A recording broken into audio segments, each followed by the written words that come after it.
Coming to you live from my empty apartment, it's Mari Hates Moving. Ding. Welcome, everyone. Welcome to the Wrestling RHAPup podcast. This is a SummerSlam prediction episode, so it's so good to be here a few days earlier to talk about this upcoming pay-per-view. Matt, how are you doing today?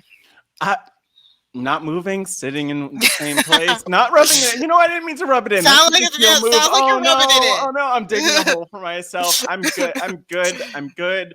Happy to be here. We have a great guest, and yeah, we're about to dive in and talk about SummerSlam, Mari. But other than hating moving, how's it going? Man, when I tell you, it must be a curse, the RHAP moving curse, because it's just been a lot. So I'm sitting in my empty apartment that we've already moved out of. It's the only place I have cable and internet because I don't have cable and internet at my house right now. Because I packed my mic, I'm using a headset. So I apologize for the sound quality in advance, everybody. No, you sound great. Yeah, anything to bring the people the wrestling RHAPup. You know what I'm saying? Anything that the show must go on. Let me just get this bit in right now.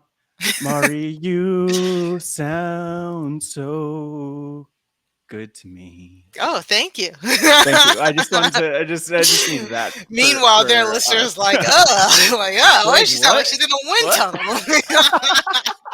Yeah, well, it's good to hear that you're surviving the move. I also am starting to figure out your game right now. So you're trying to keep up with Rob, with Taryn, with Puya, with Brianna. You're moving because of them, because you were definitely not planning on moving before that. So never, not at all.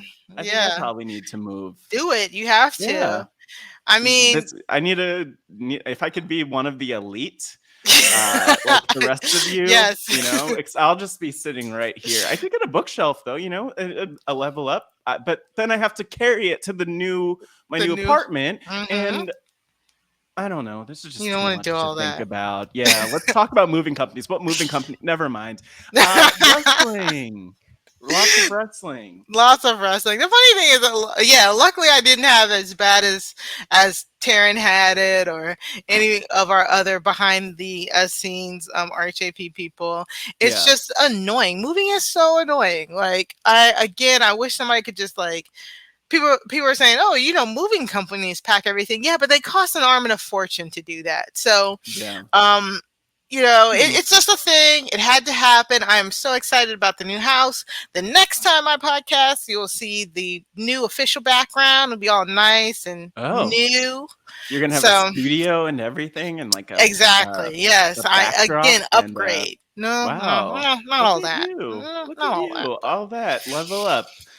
Graduating to the next degree. I love it, Mari. Yeah. This is awesome. This is an exciting time. But I'm caffeinated right now, by the way. I should be. I feel like I should be, because I need a boost. I need a boost. It's been a long couple of days. This is the SummerSlam prediction episode, the biggest party of the summer. Everybody. There we go. We are here. We made it. Live. We're dressed to impress. We are. I mean, like that. No, I'm saying it's the biggest party of the summer. We picked our outfits. We're here. We're gonna dance a little bit. If you need me to. No, please don't. Please don't. Okay. Well, I'm looking for a party hat. Can't find it. So we'll deal with that later. But what do we do? How do we start these episodes, Mari? Well, this time we're going to start with a few questions from the Job Has a Squadcast group. Thank you guys so much for turning in your questions. So the first question comes from the great Edmo.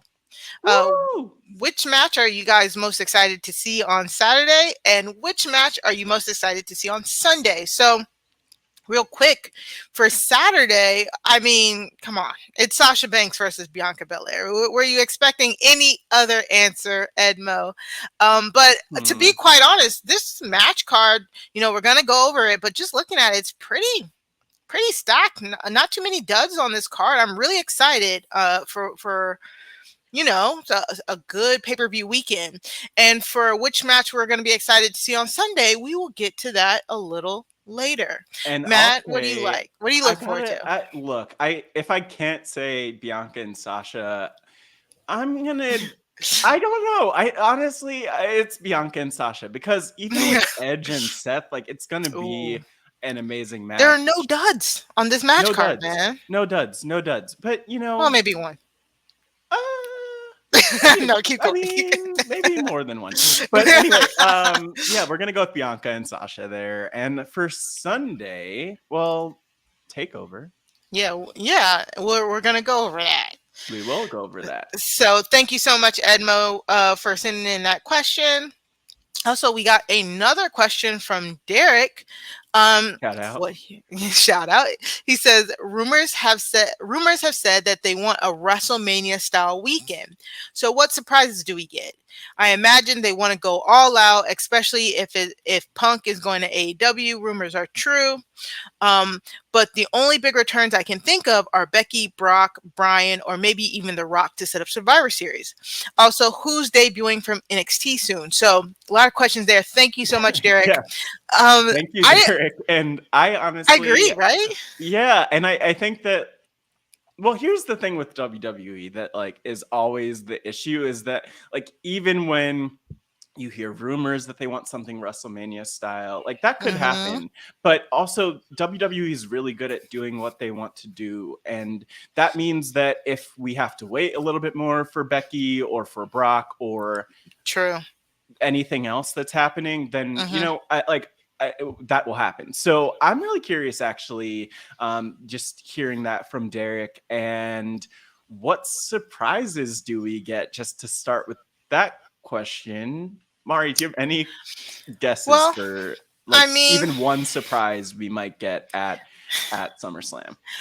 I don't know. I think we will get some because I think Derek is correct in the sense that they're Mm-hmm. saying, like, at least that's what we've been hearing for a while, that they want something huge. They want it WrestleMania style. So Mm-hmm. there's no way we don't get something big, I would think.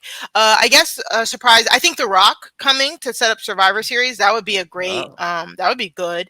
I mean, that would make sense. Again, we've talked about, Becky maybe coming back, but both of us, do we not, we think it's a little too soon maybe still for Uh, her.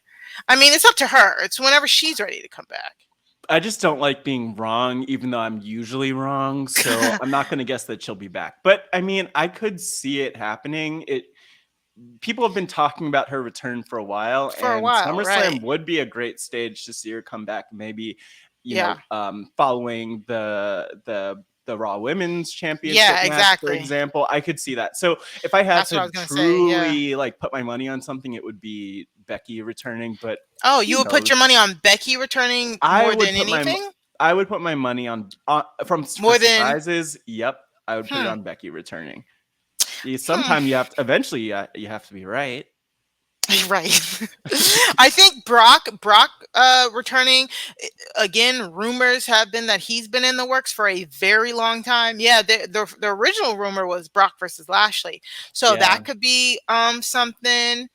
Daniel Bryan, I don't know.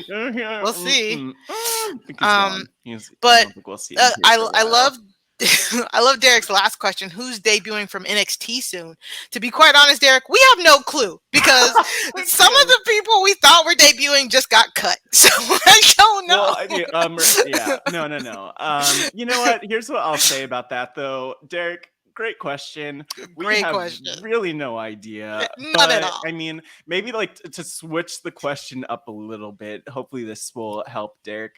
Mari, who would you like to see debut for? Yeah. Maybe we'll talk about that during the NXT Takeover stuff. If there's someone we want to see debut, Yeah. Yeah. but So I don't know. NXT is an enigma right now, for real. So, but we'll get into it. Yeah. So, we also have a few more questions, and we're gonna sprinkle it throughout the podcast.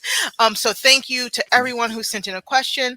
If you want to send us a question, you can always send us an email to wrestling@robhasawebsite.com, or you can use at wrestling RHAPup on Twitter. And also hashtag Wrestling RHAPup if you want to join the conversation. As always, like we said, we have a great group of people in the Job Has a Squadcast Facebook group. So if you want to get into that, just let us know. We know people who know some people who know some people, Oh, and and maybe we can get you in there. maybe. Maybe It's really exclusive. So, but yeah. we'll hook you up. Well, If you're a yeah. listener, we'll hook you up.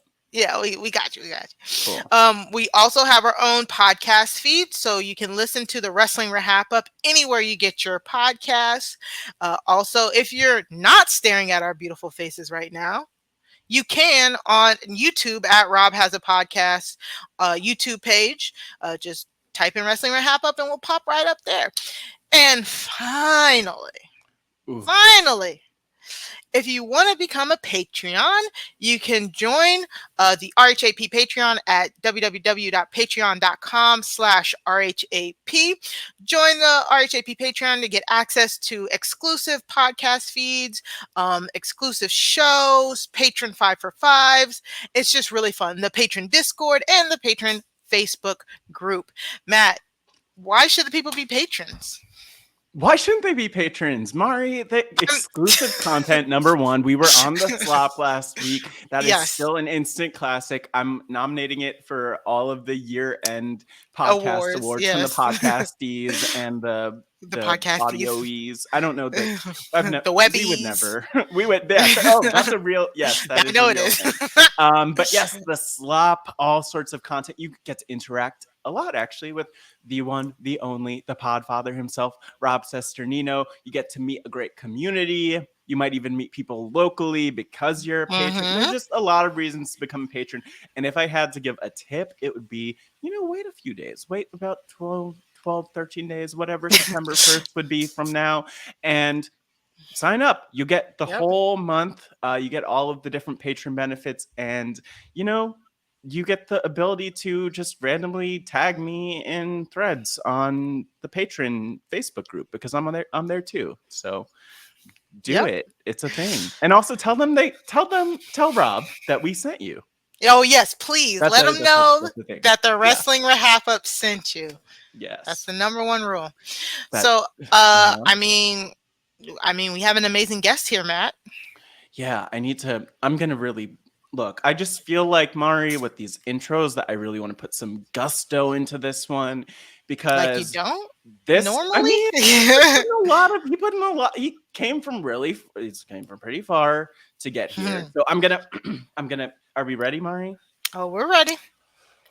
Making his way to the podcast, he is a voiceover artist, a podcaster, radio DJ, writer, a frequent flyer, the co-host of the Wrestling Podcast, the longest-running weekly episodic Filipino wrestling podcast. From Manila, the Thriller, the voice of the wrestling people, and the Wrestling RHAPup's number one stan,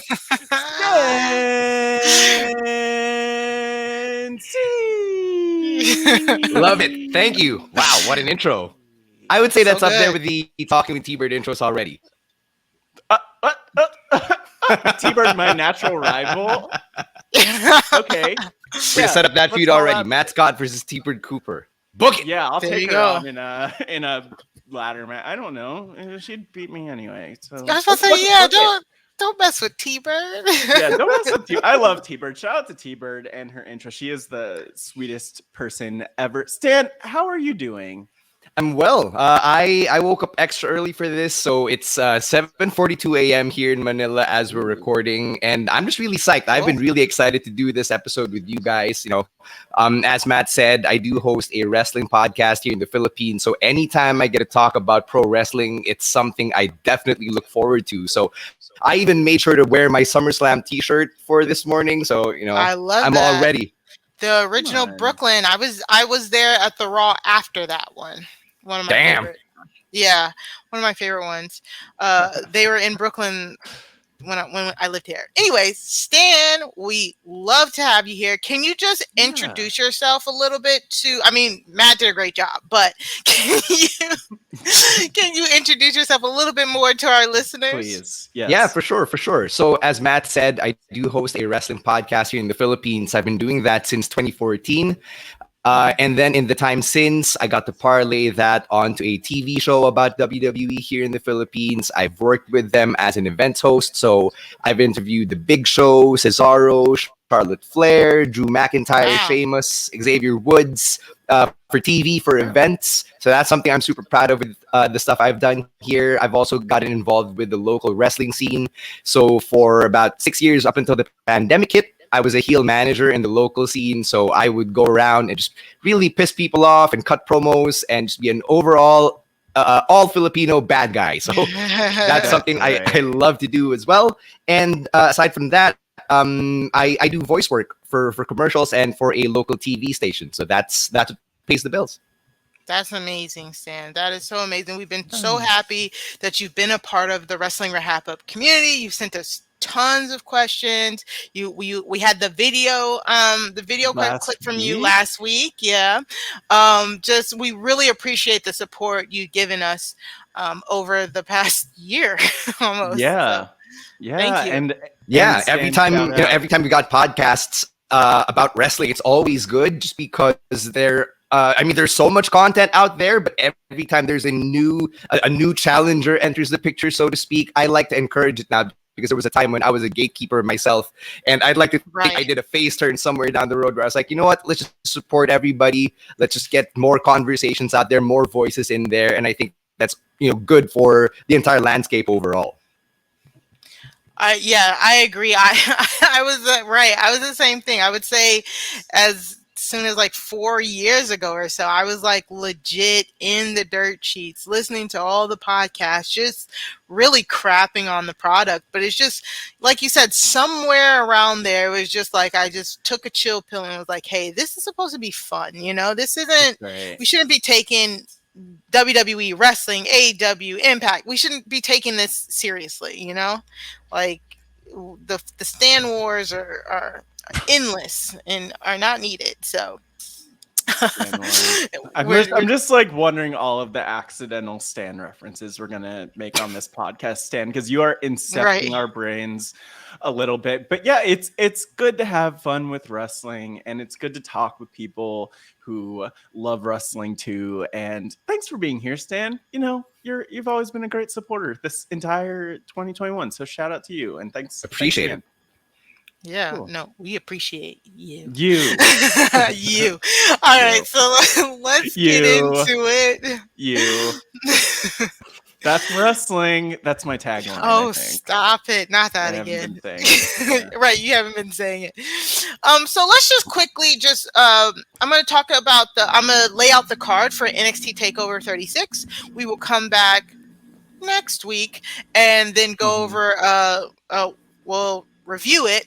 But basically on Sunday, in a reversal of fortunes here, we have NXT TakeOver 36, while SummerSlam is actually on Saturday. So this is really interesting. I don't know why this is the case. Yeah, this is actually a great. Well, Stan, do you know why they flipped it? Stan, do you know why? Yeah, I do. So there's actually, or the dirt sheets reported that the Allegiant Stadium wanted SummerSlam to be on a Saturday. So I'm not sure if that has anything to do with the Pacquiao-Ugas fight that's happening this weekend as well. It's also happening in Las Vegas over the weekend. But I think they just really wanted to have the big stadium event on a Saturday night as opposed to Sunday, which explains why we're getting SummerSlam and TakeOver in reverse.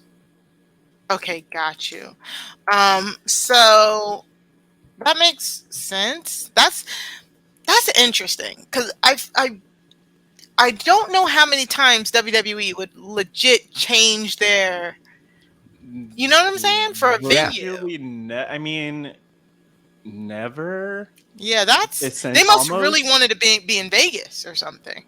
Oh, totally. Right? I mean, well, there's a lot of benefit to, I don't know if that's why they changed it, but there's a lot of benefit to being in Vegas. I mean, it's a weird time in general for travel, but like there will be people who travel to Vegas who are there. I also have like heard a lot about just whenever WWE is in Vegas, it's a weird crowd because they're not necessarily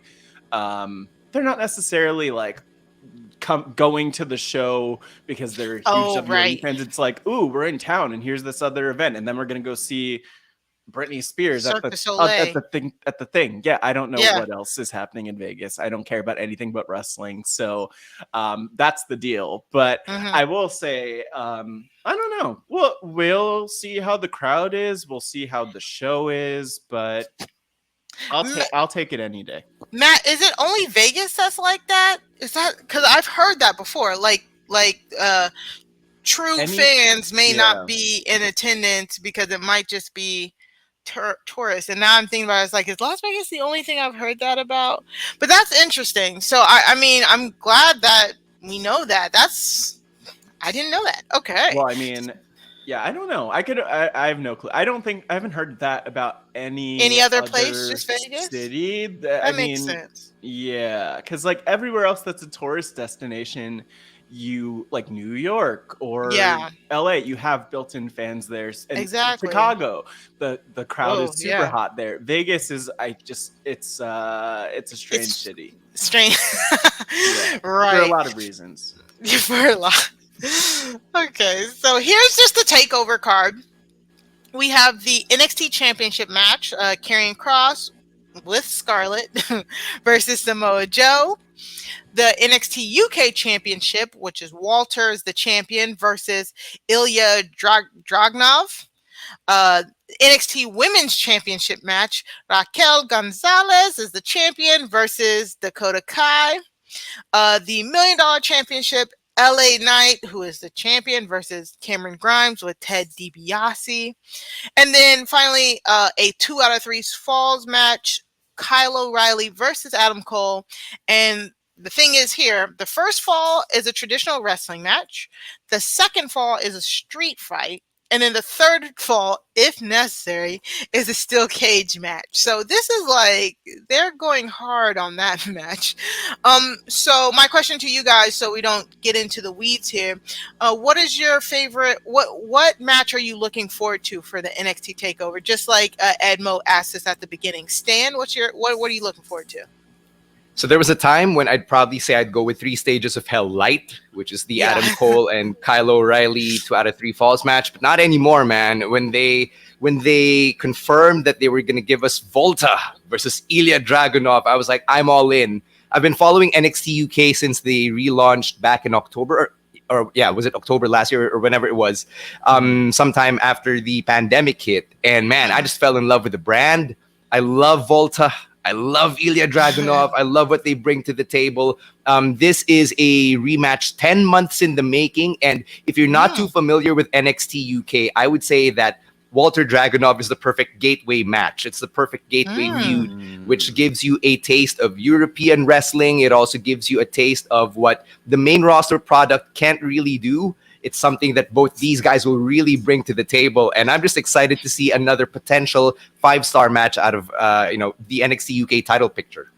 Wow. Stan, I'm just like, I'm curious even as a follow-up to that, because we are only getting apparently one NXT UK match, which is pretty typical for takeovers if we do get anything from NXT UK. So is there like another match or another feud that you think could really stand up and be featured here if we did get 2 NXT UK matches? Like, what else is hot over on NXT UK?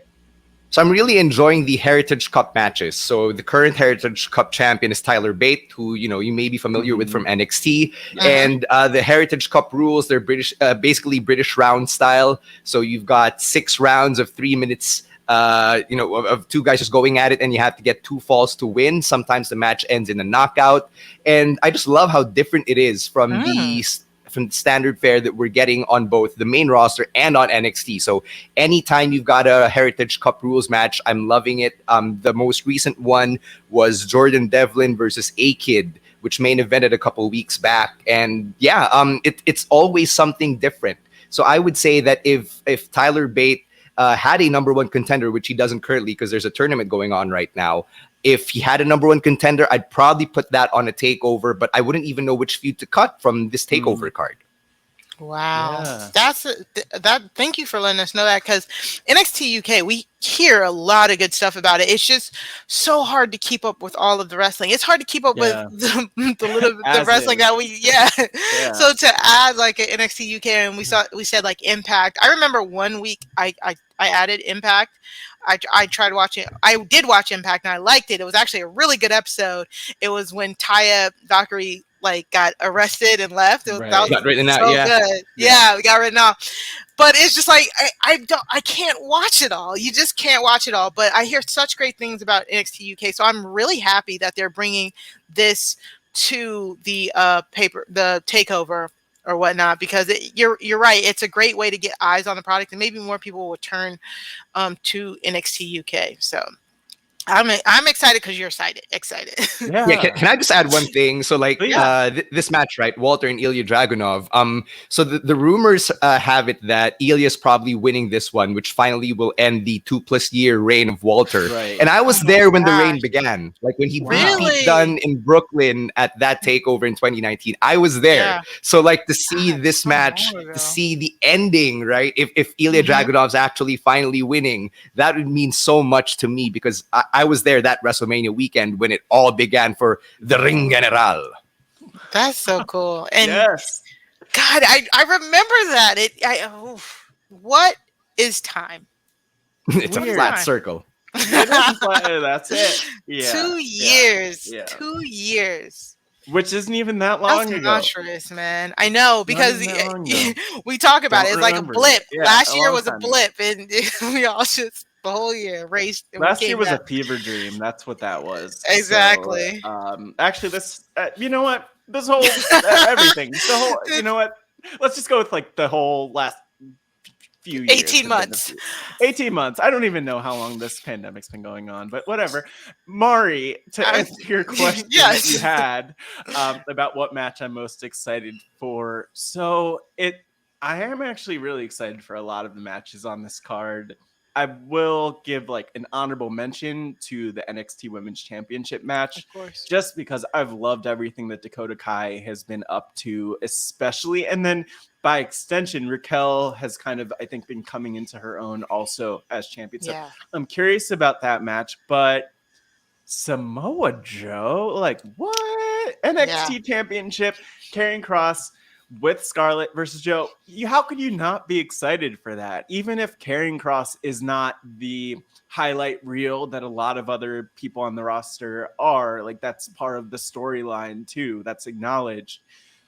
Samoa Joe, the Samoan submission machine. Like this is, I don't know how you can't be excited to see him and just to kind of like enjoy the fact that he's actually able to wrestle again, which I'm sure a lot of people doubted. So I'm ready for that. I'll be tuned in closely. And I don't think I've really been this excited for the NXT Championship, and definitely not in Karrion Kross's reign. That's but for sure. I don't know if I've been that excited about the NXT Championship and the match itself in a while, because I mean, maybe we will see Joe take the championship, which would also feel weird, but I don't care.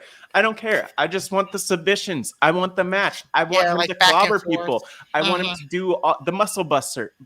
Muscle buster. Muscle? Yeah, the muscle buster. That the right no, way? You said it right, but he hasn't done it in, muscle buster. Not since Tyson Kidd. Since the injury. Ooh, yeah.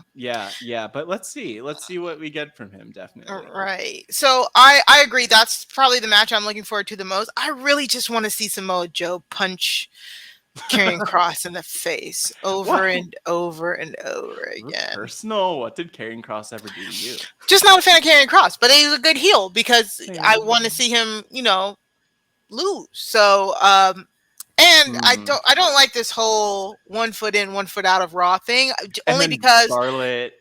Yeah, they keep Scarlett thing. They're presenting him in two different ways, so it just annoys me. You know what I'm saying? Right. They're presenting him really well on NXT because, of course, he's their NXT championship. But then on Raw, it's like coming off very scrubby. So even with, some of the wins on Raw, it just still seems Right. like it feels like two different characters. And I don't like that. Yeah, it does. And like Yes. we could go, I'm sure we could talk about that for a Yeah, long time too. But we were talking exactly. about that a little bit last week. Just like even seemingly like we don't really know anything happening behind the scenes and rumors and all that. And there will always be rumors and a lot of them will be Exactly. wrong and a lot of them will be right, whatever. But like there's definitely a disconnect there. And Yeah. I even like how you put that. Yeah, it doesn't feel great. So Yeah. I would like the champ. We're not doing predictions for this, but like I would like the championship off of Karrion Kross, like for that reason. Just give it like let's just separate it and have him Yeah. go on to the successful run and the epic feud with Jeff Hardy. And I think that answers the other question that Derek sent us. Like, I want Karrion Kross to go on ahead and debut. I was really hoping we were going to get an EO debut soon, but the whole Zoe Stark thing, them being a tag team, is they're going with that. So, Yeah. yeah, I don't know. I don't know about all of that. So I not to put you on the spot, Stan, but like I think the first email we got from you was about like the Xia Li dynamic oh yeah. and just like in general we were talking Oh a lot right. about like Asian representation or Mhm. what that looks like on NXT and in WWE. That was so long ago. Thank you for emailing us, Stan. But I guess that's kind of where I wonder. I don't know if you like how closely you've been following that storyline, but I think the last thing we talked about with that was like there was a She did whole dark segment that was matches. really awkward. We were talking about the sushi restaurant segment. Oh, Yeah. sorry. Oh, I really thought you were going to Xia Li because of the rumors No, of her no, going no, up. no, no, no, no, Okay, no. but you want to ask him about the Zoe and the EO stuff. Yeah, because That's a great I felt question. like that's. Yeah. I wonder if you have any thoughts on that though. Yeah. Just because I feel like you've graced us with so much of your wisdom and expertise. Wow. Yeah. Kind of. Yeah. Way to put a guy over. Yeah. But so the sushi segment, right? I Yeah. guess my thoughts on that were, on the surface, it was kind of funny, but then when I rewatched it, I was like, this gave me flashbacks of the gross food eating challenges on Survivor, and how American television tends to exoticize, Asian food as weird, or as something that isn't as delicious or whatever, just because it's not conventionally, I don't know, American or whatever. So I found that a bit off, but after having watched yesterday's episode where there was that little interview segment with Mackenzie and with Io and Zoe Stark, I found it really funny how Io Shirai is being presented as this no nonsense badass who just really wants to win the championship, and Zoe Stark is this awkward white girl. Yeah. Like, I find it super hilarious how she's just like, yeah, let's be friends, and I'm kind of awkward, but it's cool. Like there's a little bit of self-awareness, but on the larger scale, she doesn't know how awkward she is, and it reminds me of the character Shannon from Kim's Convenience, like that awkward white girl archetype, which is so hilarious to me. So I don't know if that's something that audiences generally feel, but like from my perspective as an Asian watching, I'm like, that's funny to me. Yeah, and I think that's what we were talking about a little bit last week. Is like, if you want to go, you don't want to go, ew, Japanese culture is weird, I don't understand it. You want to go, I don't understand this. Let me find more, but accidentally step my foot into buckets. You know what I'm saying? And I feel like that's where they need to stay on the track there, because if you teeter-totter one way or another, it can seem very insensitive or disrespectful to the Japanese culture itself, because this is what we're talking about here when it comes to EO. Exactly. Yeah, but I agree with you, Stan. Like, Zoe being kind of like a dumb airhead, not an airhead. Okay, I should say, just like Dumb you said, just American. awkward. She just don't know. Yes, dumb American. Yeah, we talked about it last week. Yeah, just like be the dumb, uneducated American who knows nothing about cultures of other people's cultures. That plays more funny to us than like ew. My culture is better. Y'all culture is weird. Gotta love a Sometimes, dumb American. And yeah. you know what? Like, I will say with that segment, as like kind of strange as it was, there was like the very I'll call it like it really felt like the end of a Big Brother episode in some ways, because like of an eviction episode where they were like, I can't remember what the exact line was, but it's like, we just it's something like, we just speak the same language, which was like a beautiful metaphor, I think, in a lot of Oh, ways. like Julie Chin at the end of a Big Brother Yeah, episode like, saying the take weird time to phrases. understand people. Take Oh time to God. understand people. I don't know what her. I'm not good at the catchphrases. Yeah, the catchphrase. But I think that that's like something that I appreciated. At least like you could see the intention of where it was going, as opposed to a lot of the really horrible, problematic stuff like that we've seen in the past, which we will. I mean, it's way better than Kai and Tai Tai going chop chop pee pee, Oh, right? yeah, I mean, yeah, yeah. yeah, oh, yeah, exactly. So, Way better. yeah, by far too. Oh my god! Shout out to Val Venus, by the way. One of my And favorites. I will. Amari, do you have? Speaking of favorites, did you have a favorite match on this card? No, I agreed with you. Karrion Kross and Samoa Joe is probably what I'm looking Mm, for the most. Like you said, Raquel Gonzalez and Dakota Kai. Like I want to see it, but I don't see them taking the title off of Raquel. So I want to see it for Dakota. And if yeah, Dakota's not going to win, it's going to take it down a notch. Maybe she goes on to the main roster. That'd be cool. there was the But dark match. So yeah, she was on you dark never match. know. Maybe Exactly. I would imagine that they're considering it, but we never know. And I mean, anything could Anything happen. could happen. She could win the championship, and she could still be called up. So Oh God, just I saying, we don't don't like know. them when We they don't do know. that.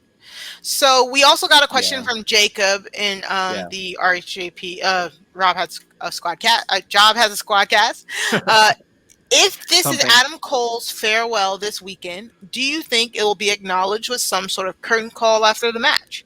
Adam Cole. Adam Cole has been a loyal and crucial element of NXT for years, and it would be sad to just see him disappear from the black and gold brand without the chance to say goodbye.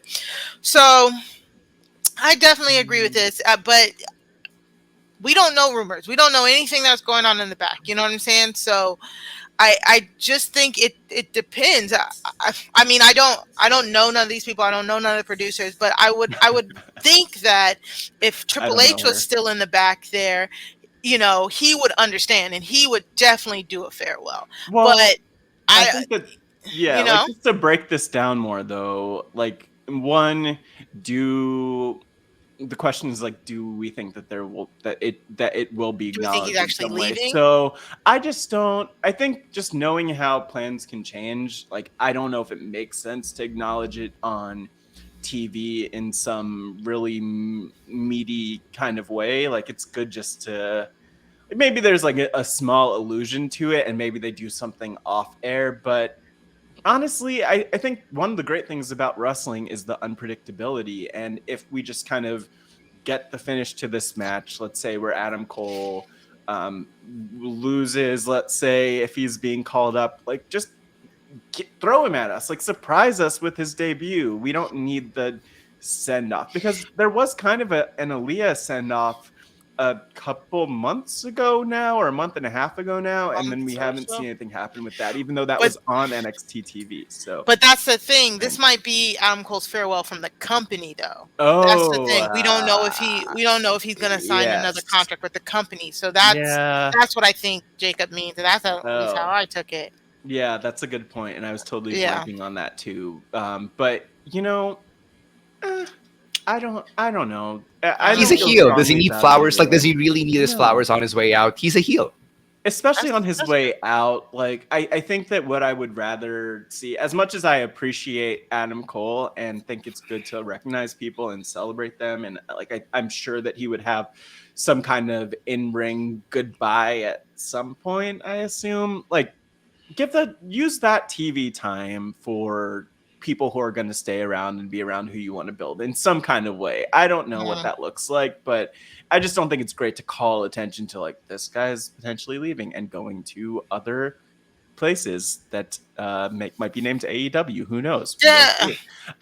Yeah, it's a interesting thing to say. See, So but I so wasn't Stan, thinking about it. Yeah, what do you yeah, think? yeah.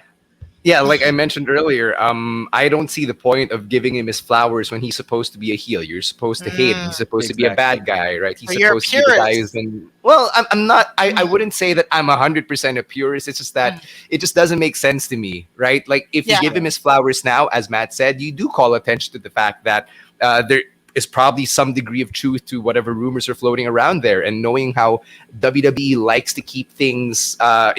Likes to not address these rumors, right? You wouldn't Yeah. want to give credibility to whatever's going on outside their four walls. So That's if I very were true. them, right, I would probably just go on with business as usual. If Adam Cole's going to be going to the main roster, he's going to the main roster. If he's going to go join Dr. Britt Baker on AEW, he's going to AEW. Yeah. I want to Yeah. be surprised. I just want to be surprised. Okay. You know, So the- okay. So you kind of agree with Matt then. Yeah. Yeah. The one Mhm. thing I'll add too is just based on the rumors I've seen about them really trying to figure something out and keep him. I don't see WWE conceding and saying, "Oh, he's leaving. Let's give him his farewell." I think it's going to be a constant process until it's too late to keep him around. I agree. I do agree with that as well. I think there are certain talents that they would definitely keep calling and calling and calling until they show up on somebody else's TV show. So I definitely agree with that. Well, that's all we have for the NXT, the quick preview. Like we said, we'll come back next week and we'll go in depth for what we saw at Takeover 36. But let's move on to our SummerSlam preview. Okay, so SummerSlam, the biggest party of the summer. We're here. We're finally here. We made it. Um, Roman Reigns versus John Cena. Roman Reigns is the Universal Champion. He's going up against big match, John. Like, how are we feeling about this? Like, this feels like a big match. Like, don't get me wrong, it feels like a big match. But like Roman Reigns has said, like we've been saying, it's like John Cena, this is nothing new. Like, it would have been nice to get like something new. This is almost the feud we got with them back in 2017. 2017. Whoa. 2017. So Mari's battle with time. I know, ongoing. So how are we feeling about this match, Stan? I love it. You've got two guys who are part of the Fast and Furious franchise going after one another in the ring. They haven't even referenced the fact that Roman Reigns is just trying to get to where John Cena already is. And Right. it's really funny to me that John Cena in 2021 is what John Cena was railing against when he was going up against The Rock in 2011. I'm telling you, right? So think about that. Let that sink in for a hot second. And Yeah. I loved it from the moment that John Cena came out at Money in the Bank. I've been excited for this match for the last month. And while I'm not entirely happy that they just yada Finn Balor out of there, like, okay, 1 minute he's there, the next minute John Cena signs the contract. They kind of did the little things to address these discrepancies, like having Paul Heyman say, how legal is it that John Cena signed his name over Finn Balor on the contract, right? So that was pretty messed up. And I'm glad that Paul Heyman actually acknowledged it.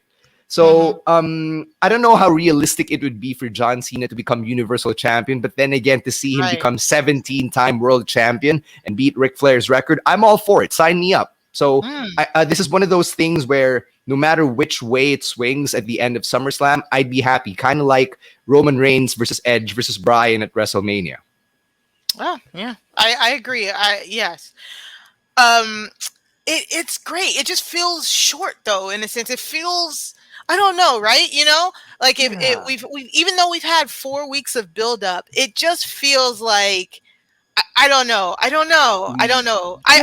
definitely looking forward to it. And I think it's big money, and I love everything about it. It's just weird. I guess I'm still in shock that we're getting John Cena versus Roman Reigns right now. Yes. Yeah, no, you bring up a good point, and I guess I hadn't really thought about it like that until this very moment. But like the fact that they could have really spent so much more time just stretching this out or building it. And, as much as I think one of my problems with this feud has been that it's kind of put attention on things that you really like, we as fans should not be paying attention to. Like the fact that John Cena has been doing a lot of the same thing is not something that we should really be paying attention to, even though like it's great, it's insanely profitable, it brings in so many fans, he's still a massive draw.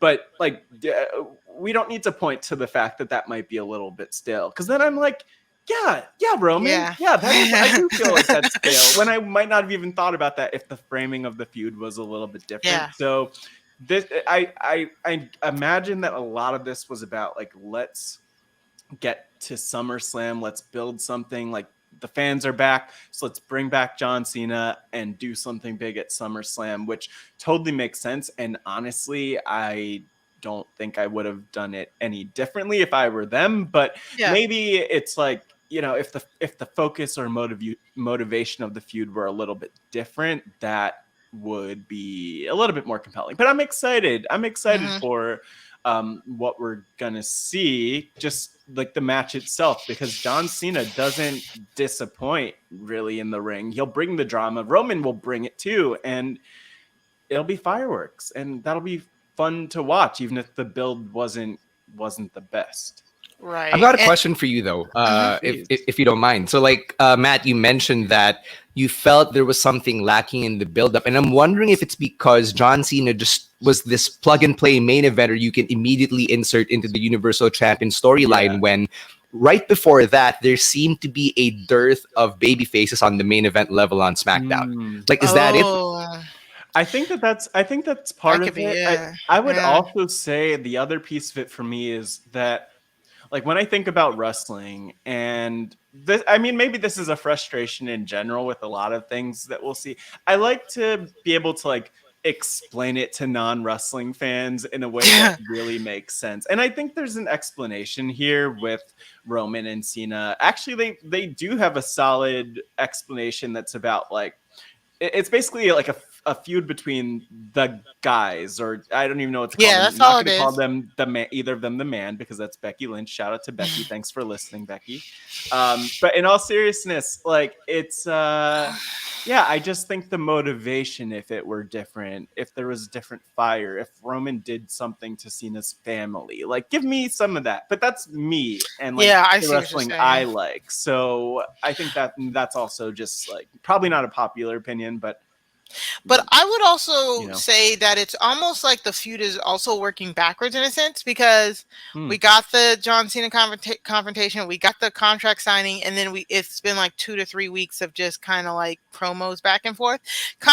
We'll talk about it in a second, but the Bobby Lashley Goldberg stuff, like for 2 weeks there, it was just Bobby Lashley and MVP talking to the camera, and I'm like, I don't care. You know what I'm saying? So I do feel like that could be it as well. That almost the backwards building of the feud, because, no longer are we, they've been said that the go home shows have been like not as crisp and not as they don't need to sell the pay-per-views anymore. The name brand sells itself. So that could be it. But I don't know. It's just like, maybe this is just one of those feuds where your imagination can just go anywhere, but we're kind of at a place that we've already seen, so it's just kind of like, we've kind of seen this, but it's still, we're still hyped for it. That's all it is. So I'm gonna predict. You can't see it, right? I'm going to predict that Roman Reigns retains the championship. Stan, what do you think is gonna happen? So I took a second there to think about what you said there, Mari, about how it felt like it felt like they were missing a couple of story beats. And I guess now that I think about it, I did want to see some physicality. I did want to see Roman and the Usos punk out John Cena right before the SummerSlam match, because like during the build-up, they haven't really thrown down, right? Wow, that is so true. Roman has not sent the Usos to attack John Cena, to blindside him from out of nowhere or whatever. So I guess that kind of takes away from the gravitas of the whole thing. So that probably could have added some fuel to the fire. But with all that being said, I'll probably predict Roman Reigns to continue the winning streak, extend the reign, so that whether it's John Cena at the next pay-per-view or whichever other contender comes up next, the win means more just because Roman beat John Cena. Yeah, beat up Yeah. John Cena. Yep. Matt. I. Mm, this is a good question. I mean, I'm gonna go with John Cena winning here because I Okay. have a feeling that we're gonna get that 17-time championship at some point. I mean, it's going. It feels like it has to happen, and I think that just like the piece of this that's really interesting to me is the fact that Ric Flair also just left the company. I don't know if they want to kind of put a crown on someone else. I don't know if they would mess with those plans because Flair's not Oh. there anymore. This Yeah, is just my WWE is petty conspiracy. like that. Well, I I mean, mean, I think okay, sorry. it's like logical, but it's like also logical because like if you don't want to have your legend or your legacy as someone who's not even with the company anymore. So like Cena's a good person to make your 17-time champion. He's been around long enough to the point where I mean a lot of kids a lot of kids probably remember Ric Flair as the guy who dated Lacey Evans earlier this year, you know? Oh God. But that's like I wish I where's I the mean, they're line? seeing him trend on Twitter now for entirely different reasons. Yes. But I mean, look, where's the lie? Where's the lie? So I'm just saying, just put it on Cena. Like I don't even want a conversation about the 17-time thing anymore. Just make him the 17-time champion, make him the guy to beat, give it to John Cena, and then have him lose it to Reigns after. I want Roman Reigns But I to hate go those type of crazy. I want him to go crazy. I And I really think that this want. could do it. I really want if John Cena has to do that last title reign, I want it to be like his absolute last run. You know what I'm saying? Like I don't want him to win the 17th championship and then pop back 2 years from now. Like I want it to happen on his last run. I want it to be an actual run where it's like he wins the 17th championship. He's like, okay, this is it. I am at the pinnacle. I am on this run.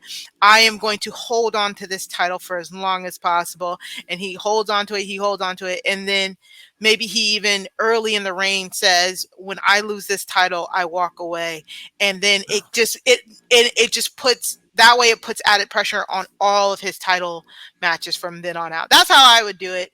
But yeah, either way, I think we're going to get a good match here. That's interesting. That could, I mean, Definitely. maybe that's it. But I mean, the thing with John Cena, I don't know why I want to make this dramatic and call it the elephant in the room, but like one of the elephants in the room, it's not that big of an elephant. I don't know why I said that. Sorry for hyping that up. The fact that like he is older, he does still look like John Cena. I mean, that's part of him like not changing much over time, which is amazing. But I kind of wonder like at what point is it too, you know what, John Cena has another 10 years in him. Who am I kidding? Super Cena He's 44. is gonna take, he could probably, he looks like he's 28, you know. He really also hasn't really wrestled a real match in like a year and a half, right? Yeah. Like his previous match was the Firefly Funhouse match, which was a cinematic match, Oh, so good. right? So it's been a while since we've actually seen indie Cena. So I'm excited for that. I want to see him bust out some of the indie stuff that, you know, he started busting out in 2016, 2017 when he was feuding with AJ Styles and Seth Rollins. So yeah, so I don't know. I'm excited still to see Cena and see what he looks like in 2021. So I think we're gonna get that, and I'm gonna put my money on Reigns versus Cena being the actual main event. Yep. I think so. Oh yeah, I think so too. And I don't know why. Did John Cena? Side note, back to what you were referencing, Stan. Like, did John Cena hit like a 450 splash or anything like that at any point? I'm just like, he used to hit like these Canadian destroyers, right?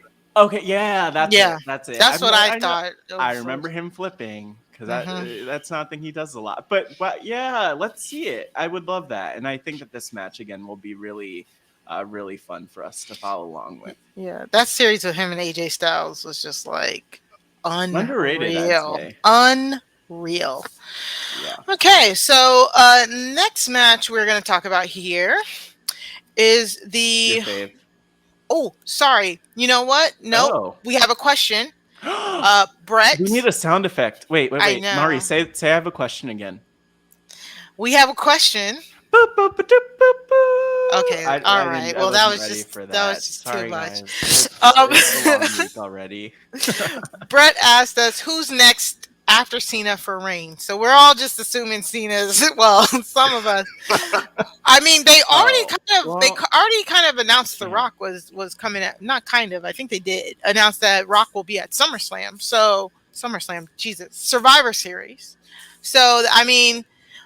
I really thought we were going to get Rock and Roman at WrestleMania this year when it was scheduled in Hollywood, but all of the changes from the pandemic. So, I mean, I would think The Rock. What do you think, Stan? You know what? I'm going to say Big E. So if Big E doesn't go on to Raw and challenge Goldberg or Bobby Lashley for the WWE Championship, then I'd say the logical move is to have Big E cash in on Roman Reigns. Because if Roman and The Rock are going to throw down, they don't need to fight over the Universal Championship. That's like Roman Reigns just flexing his BDE and saying, I'm the tribal chief, head of the table, versus The Rock, who was the OG BDE, head of his table, head of his family. That story writes itself. You don't need a championship for that one. That is a great point there. Matt? I mean, I should just agree with Stan. But, I mean, yeah. But like, what? I wouldn't be. There's a reason that I'm here. So I guess what I would say is we're going to get more. After Cena. So I do think that the Cena thing will continue after SummerSlam. I would hope, because there's so much more like fire to get out of that feud. But honestly, for Reigns, I mean, I kind of wonder, like, they were doing some Finn Balor stuff. Maybe we get Finn Balor in this mix. Maybe not like the highest profile thing after Cena, but I did like that they were I did find it interesting that they were thinking about it. Like, someone at WWE thought, like, this is a plausible match for us to claim that we are booking for a week. And maybe that says something. So I'd be interested in that if they do that. But who knows what's going to happen. I'd love if we're all wrong and it's something completely different, as long as it's good. Yeah, I'm looking at John Cena's IMDb here just to see what his what are his latest credits. Yeah, he has. I mean, of course, the Suicide Squad. Then WWE. Something called Vacation Friends is completed. Something called Snafu is in post production. Stan, you know what these are? Yes, I do. Oh, so okay. I think Snafu is that Chinese production that he was kind of protecting when he did that apology to China. So he's involved with Jackie Chan's production company, and I think Snafu is the first in this multi-film franchise. And I think Peacemaker is getting their own series. So from the Suicide Squad, Peacemaker is getting his own HBO Max series, and that's as it's filming. So I mean, he has at least 3 things filming and in pre-production. Look at that. So I don't know if he has the time for a lengthy reign, at least right now. John Cena could do whatever he wants, and let's see if that's how it goes. All right, so let's move on to the Raw Women's Championship match. So the Raw Women's Championship match will be Nikki A.S.H. as the champion versus Charlotte Flair versus Rhea Ripley. And we have highlights to all of these feuds and everything from this week, and just highlights in general in our show notes and our video description. But the reason why I pause on Nikki A.S.H. is because some commentators are calling her Nikki A.S.H. Some of them are calling her Nikki Ash. And then now I think Charlotte is just being disrespectful and keeps calling her Nikki Cross at this point. That is really disrespectful. Also, Like- as a side note, I just want to say Charlotte is great on commentary. Like, I have so much fun listening to her. She's just like, I can't put my, it's hard. I wish I had like a better explanation of it, but I was focusing more on Charlotte this past week as she was on commentary than I was on like the actual action, which was Nikki Cross. I said Nikki Cross. Nikki A.S.H versus Rhea Ripley, which Rhea won, which clean. Yeah. Very interesting. Yeah, so this week, Nikki versus Rhea. Rhea wins. Then they go to Nikki and Rhea versus Charlotte and Nia Jax, and then Charlotte and Nia Jax won. So twice in one night, the women's champion took an L. Here's what I'll say before you go into it, Mari, and vent, because I saw the steam building up in your glasses were just like steaming up a little bit, fogging up a little. Like, I like that this is like, let everyone say one nice thing about the like, I like that you don't have enough time. The dynamic's different. I like that I think that they could definitely book Nikki a lot stronger. Absolutely. But they can only book her stronger. Like that. I kind of secretly like that. And you're so great, Mari, at pointing out like how people should be booked and what makes booking a strong champion and what's burying a champion. And maybe this is it. But I do like that it's different. And I don't know. This is such a bizarre situation because I wasn't expecting Nikki to eat the pin this past week and actually take two losses this past week. Stan, what do you think? So I had an issue with Charlotte recruiting Nia Jax and how that all went down in the first place, because I have no problem with Charlotte going after Nia Jax, literally the biggest woman on the roster, a former tag team champion for a tag team match, right? But they could have probably put a little bit more effort into showing Charlotte actually recruiting Nia Jax instead of saving it for the big reveal at the end. Like, that kind of deflated me because I would have wanted to see how that conversation would go down. I mean, Charlotte herself said in that backstage interview, I don't play well with others. So if she doesn't play well with others and she's so open about that fact, then why would Nia Jax willingly team up with Charlotte? So that's something I had an issue with. And you guys are right when you mentioned that Nikki A.S.H taking 2 L's on the same show doesn't really make her look incredibly strong heading into SummerSlam. But if you're going to follow traditional wrestling logic, right, that probably tips the hand and says that, Nikki's probably retaining at SummerSlam. Yeah. I mean, at this point, it's almost like they booked themselves into a corner because if she doesn't retain at SummerSlam, she looks like a chump. So, yeah, but like, part of it too is that, I know that we've talked about this a little. Like, she is meant to look like a chump. Yeah, is like kind of that's the idea. So, I mean, obviously, it's not like anyone's like, "Oops, we accidentally booked Nikki." Which really weak. Again. I don't mind if she was booked as a chump if she wasn't currently the champion. It still incenses me. I am so sorry, but whatever, And I agree with Stan. No. I actually like Nia Jax in these moments here. I wonder if she's going to get a push at some point after this. I mean, if Nikki stays the champion, we're going to need some more heels coming up. So, Nia Jax did a stink face, y'all. Yeah. Wait, let's say, total side note. This match had me wondering, like, who are the agents, like, helping book the matches on Raw? Because I said this a lot about Charlotte. I don't think heel Charlotte should not be doing chops. Like, I will say that very. Right. Because that's just not. The way it pops the crowd. Exactly, and that's the problem. And just then like a stink face.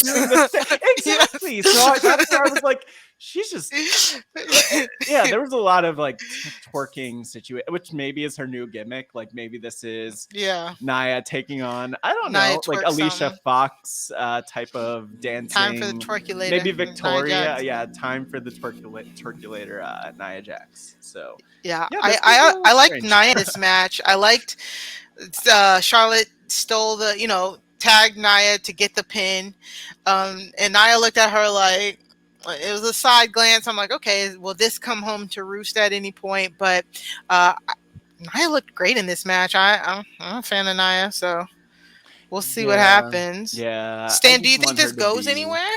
I want her to be more evil. But yeah, So Stan, what about this? What are your thoughts?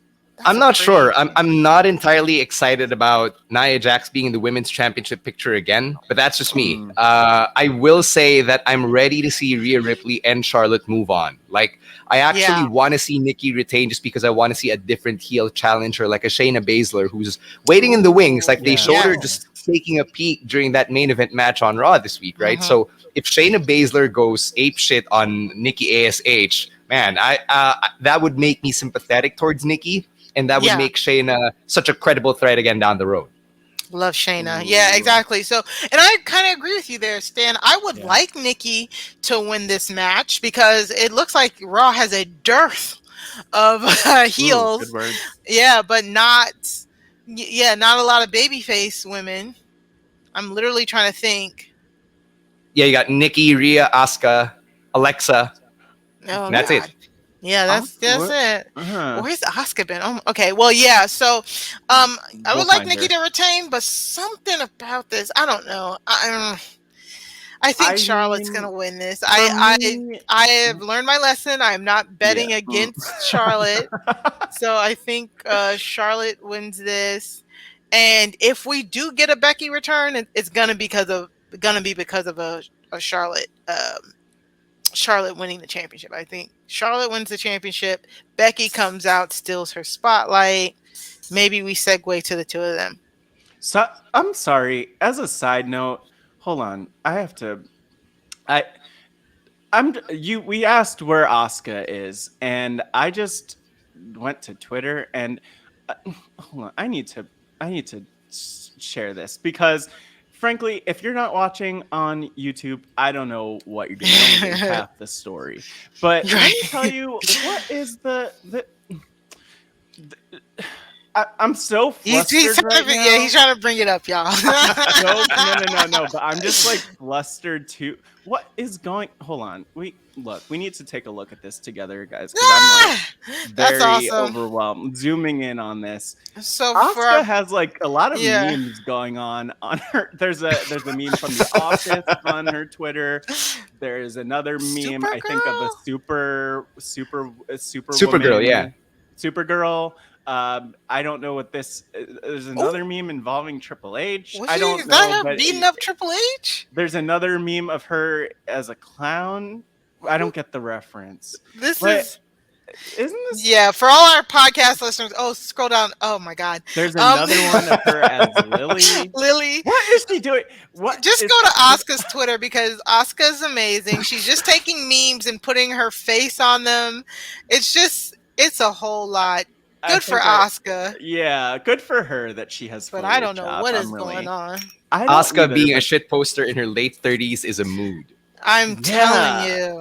that There was you wild. go. I'm glad that we mentioned Asuka just to get that update. Good for Yeah. Asuka. So yeah, I think that Wow. I mean, any more thoughts about this feud? I mean, like we all said, I think we're just all ready for the next step for all three of these competitors because it just feels. I feel so bad for Rhea. Like honestly, she is the afterthought of this feud to me, which is just so weird because she was the previous champion. I mean, well, before Charlotte, it's just I feel so sad. I feel so bad for Rhea, and Uh, how do we rehabilitate her character after this? What do you think, Stan?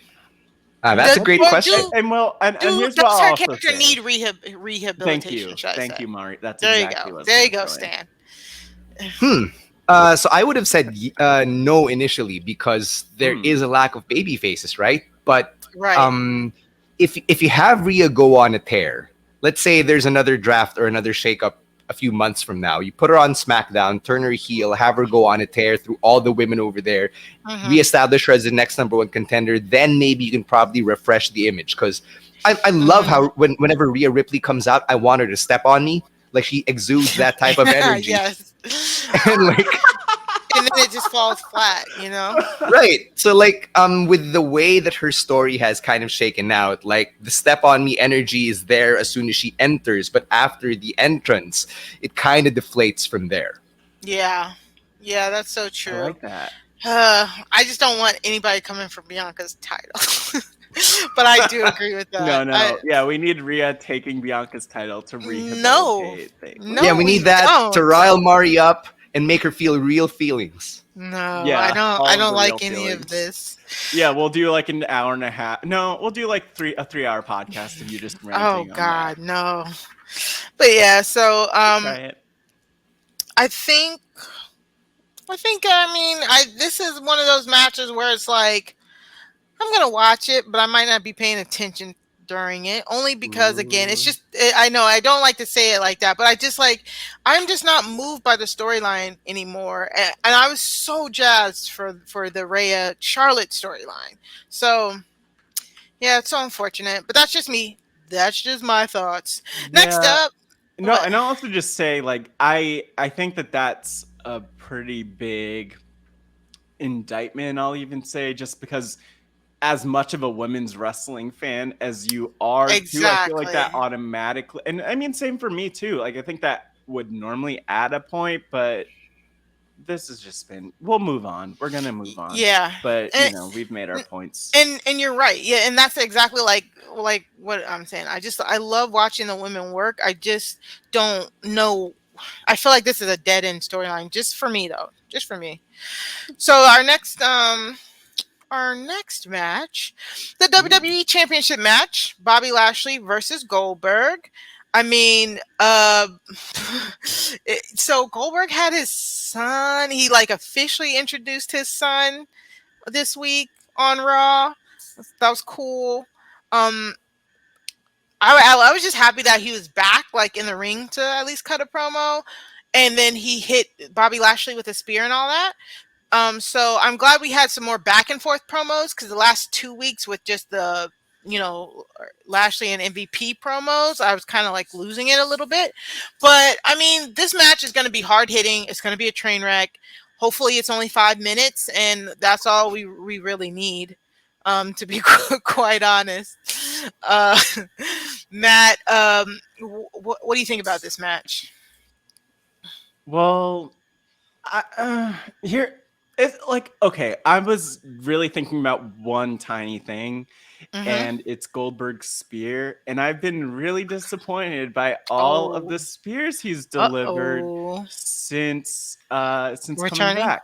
Yeah. Yeah, like even on this past, I mean, the one he hit on MVP, it just didn't have a lot of like steam behind it. And then the one he hit on Bobby, and I don't know if it's a matter of like the distance, but it didn't seem like it wasn't like across the ring, Goldberg plowing through someone. And you know what? Maybe Dolph Ziggler completely broke the dynamic because when he was up against Goldberg, which is wild to think that happened like maybe 2 SummerSlams ago, if that was at SummerSlam, which I'm pretty sure it was.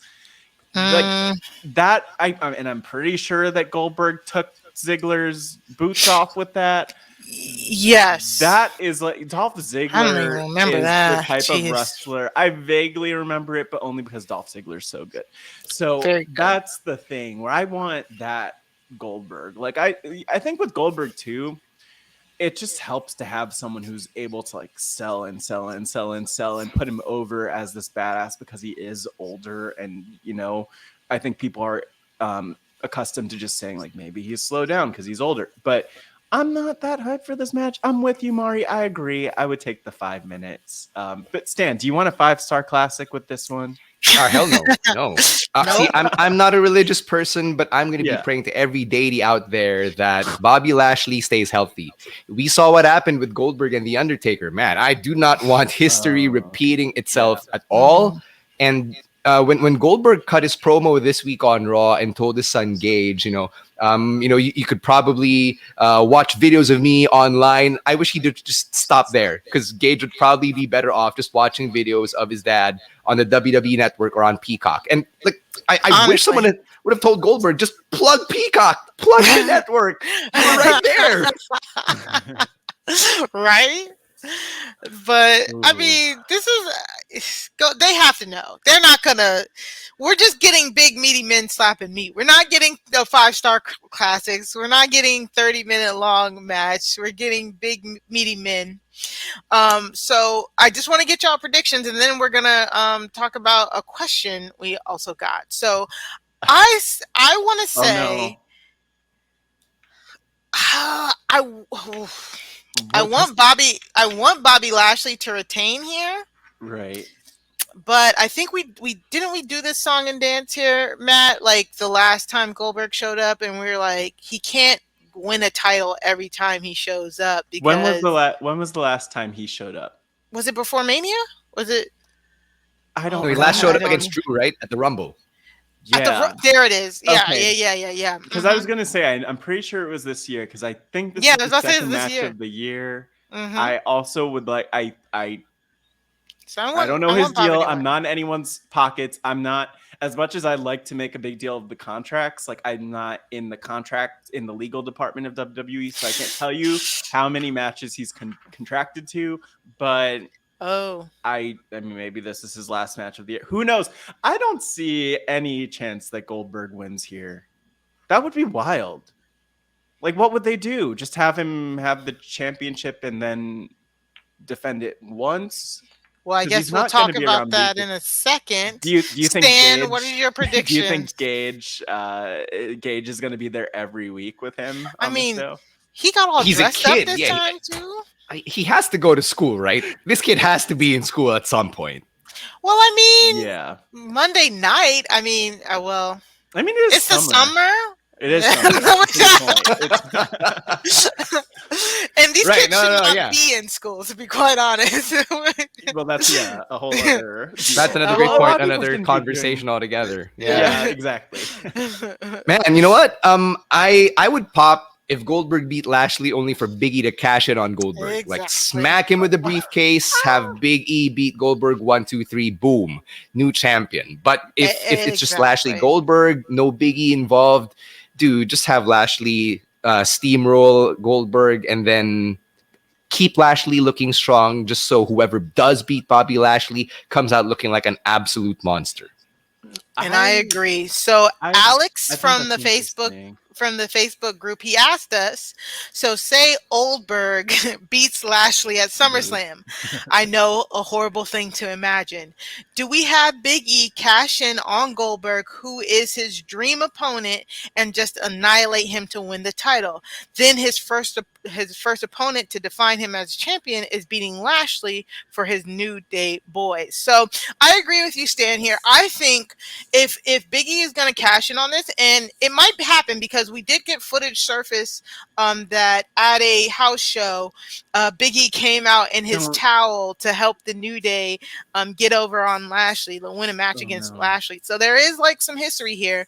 So I agree with Stan. I want Goldberg and Lashley to kind of just keep spearing each other, do whatever you want to do. Then they're both like lying, like very just like labored breathing in the middle of the ring, and it's like, oh, who's gonna be able to take advantage of this momentum? And then all of a sudden Big E comes out, hits them both with the briefcase, cash in to make it a triple threat, because Matt loves it when people cash in to make it a triple to threat. join the match. Yeah. Yes, to join the match.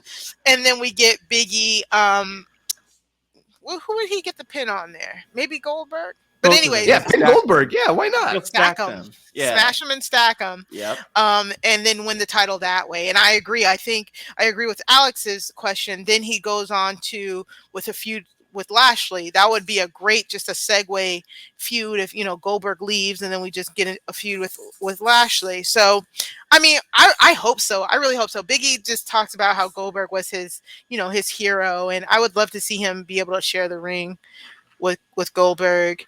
And I would like that. I would like it to go that way, because I feel like if Big E is going to cash in on Roman, it's going to be, like Stan said, it's either going to be now or it's going to be a while. You know what I'm saying? And then it might not even be Roman if it's not now, before the whole Rock thing. So I think I don't know.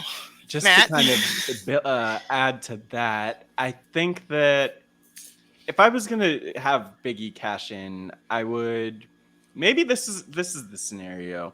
Like Goldberg wins the match against Lashley somehow. No clue. I don't know. Maybe Gage.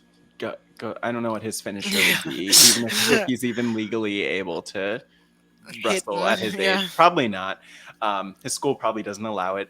But I think that like I could see that happening, and then see a situation where Lashley wants the rematch with Goldberg, and then Big E comes out and he's like, "This is going to be my match," and it's announced for whatever that next pay-per-view is this fall.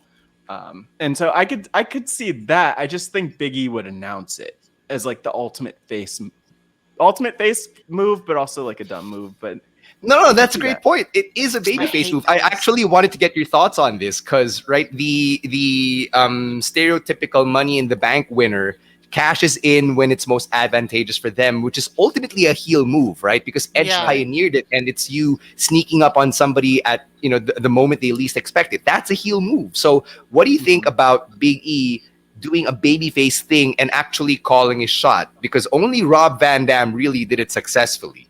What do you think Mhm. about that? Yeah, I mean, successfully, yeah, because Braun Strowman did the same thing and lost.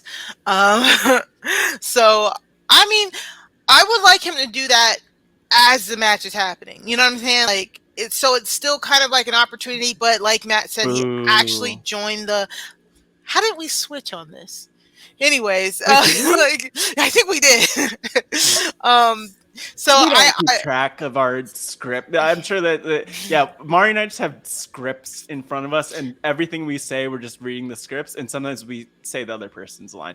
right. I don't know. I think the whole cashing in with Biggie thing kind of switched us up a little bit, but Yeah, I it know makes sense. because you yeah. I just like it. I mean, I would just like it because I feel like if you insert Biggie into the match while it's happening, it won't feel like a loss for whoever takes the pin in a sense. As opposed to somebody winning the match and then being, you know, the opportunity being taken there. And again, for me, to me logically, Yeah. I would want to see him catch Goldberg slipping, but the only way to catch Goldberg slipping is if Goldberg beats Lashley, and I don't think Goldberg should beat Lashley. So I don't know, it's weird. Yeah. I think it's just better because then Lashley can say I never lost the championship. And this is why wrestling fans, including us, should be banned from making predictions, because it basically just drives us Yes, up a up wall the to think wall. about all of the different Yeah. Keeps us up at scenarios. night. So Yeah. yeah. Exactly. I'm So gonna be laying in bed at night just thinking about all of the possible scenarios. and that's the Just like funny every thing wrestling fan. because I really think it could be like that's why I'm very excited for SummerSlam because we honestly could get anything in a sense because say Brock does come back for a surprise return, the rumors was it was supposed to be for Brock and Bobby Lashley. So if we get, if Big E doesn't cash in on that, say Big E cash ins on Roman, we get a Big E Roman cash in, but then we might get Brock and Lashley. So it's just like I just feel like WWE has done a pretty good job of making it feel like something big can happen this weekend. Yeah. Yeah, you've got an opportunity to continue past stories as well. If Big E goes after Brock, there's the history of him demolishing Kofi, right, back in Mm-hmm. 2019 and in 2015 in Japan.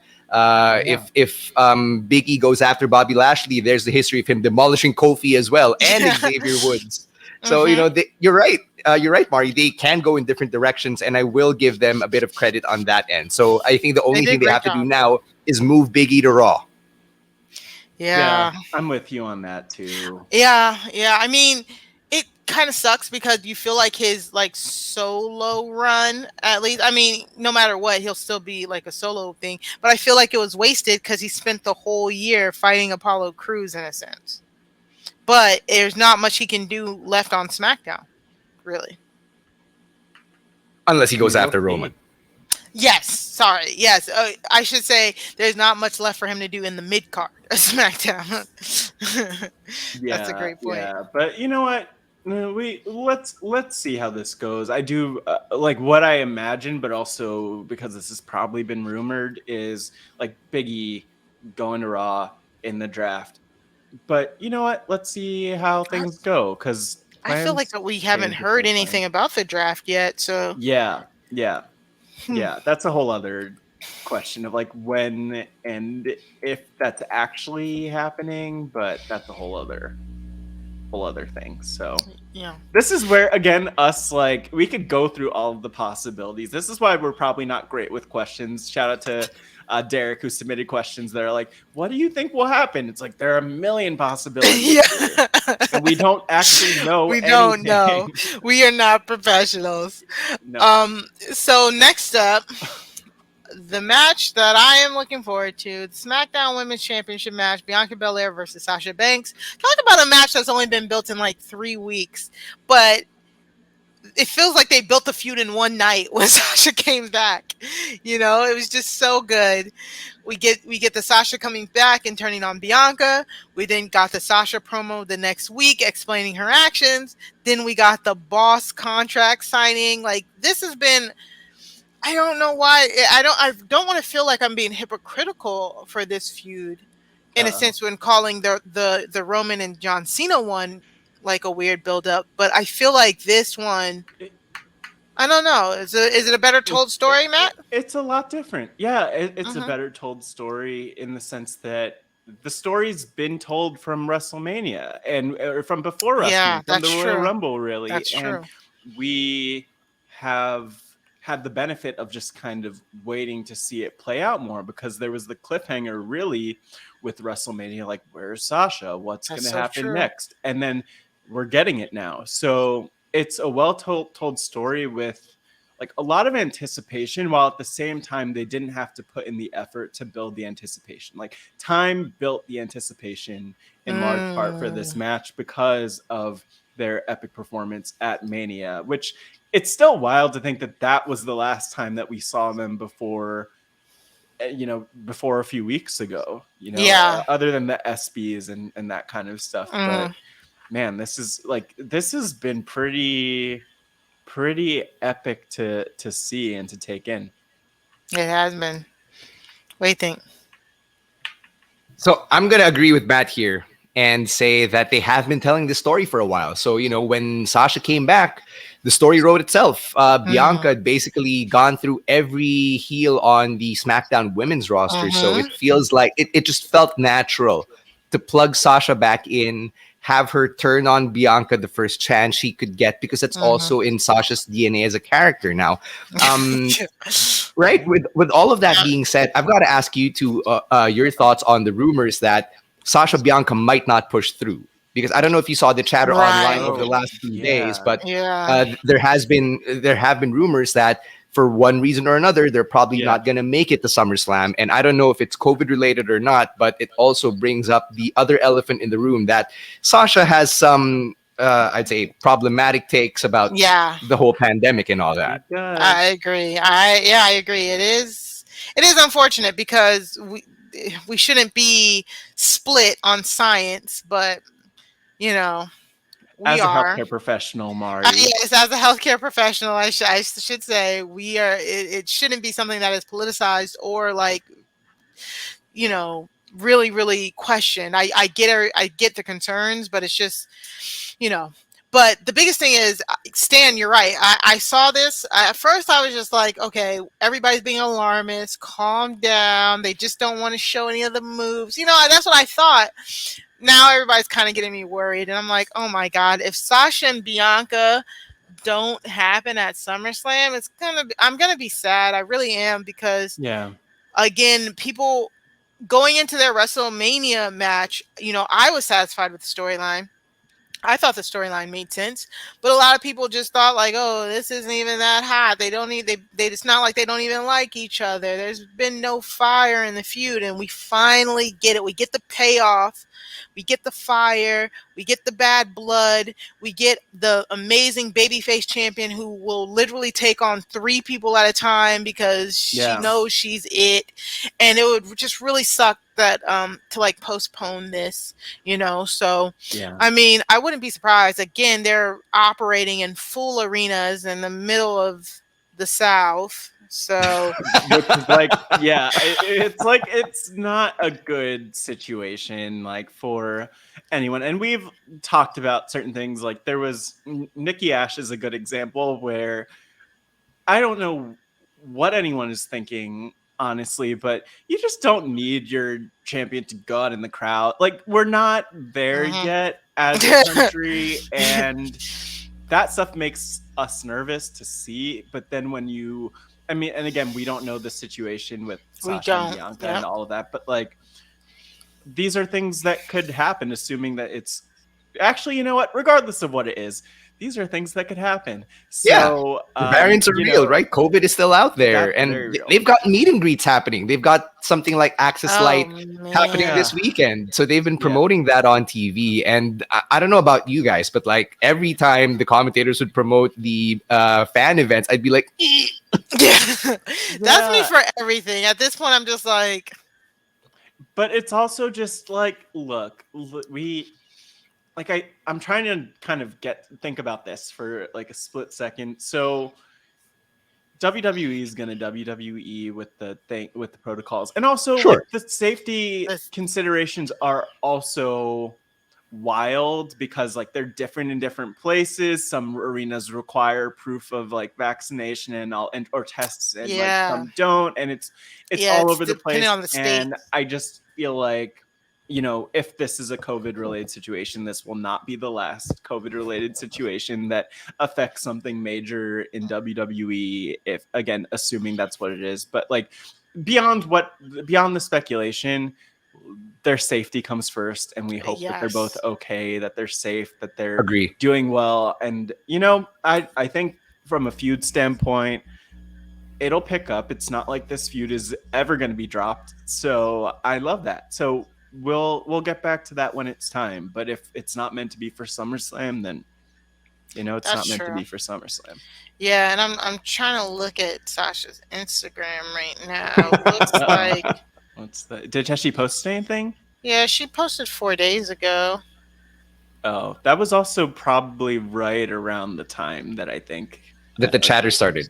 Yeah, I think it was Yeah. Saturday, the house show that they missed. And then Charlotte, just as we're talking about this, Charlotte also coincidentally missed that. I think that same house show, that same super show, because she was at Triple A. Yeah, Triple Mania. Oh Yeah, yeah, yeah. Triple exactly. Mania. So it was yeah, so that was a weird Yeah, show because at with all first three that's of what them that people were feature. saying. People were saying like they missed their flights, but then they were like, oh, they missed back-to-back flights. Like, what is No one that? knows what happened. No one knows what Yeah, happened, and yeah. it's It's just like, all speculation at this point.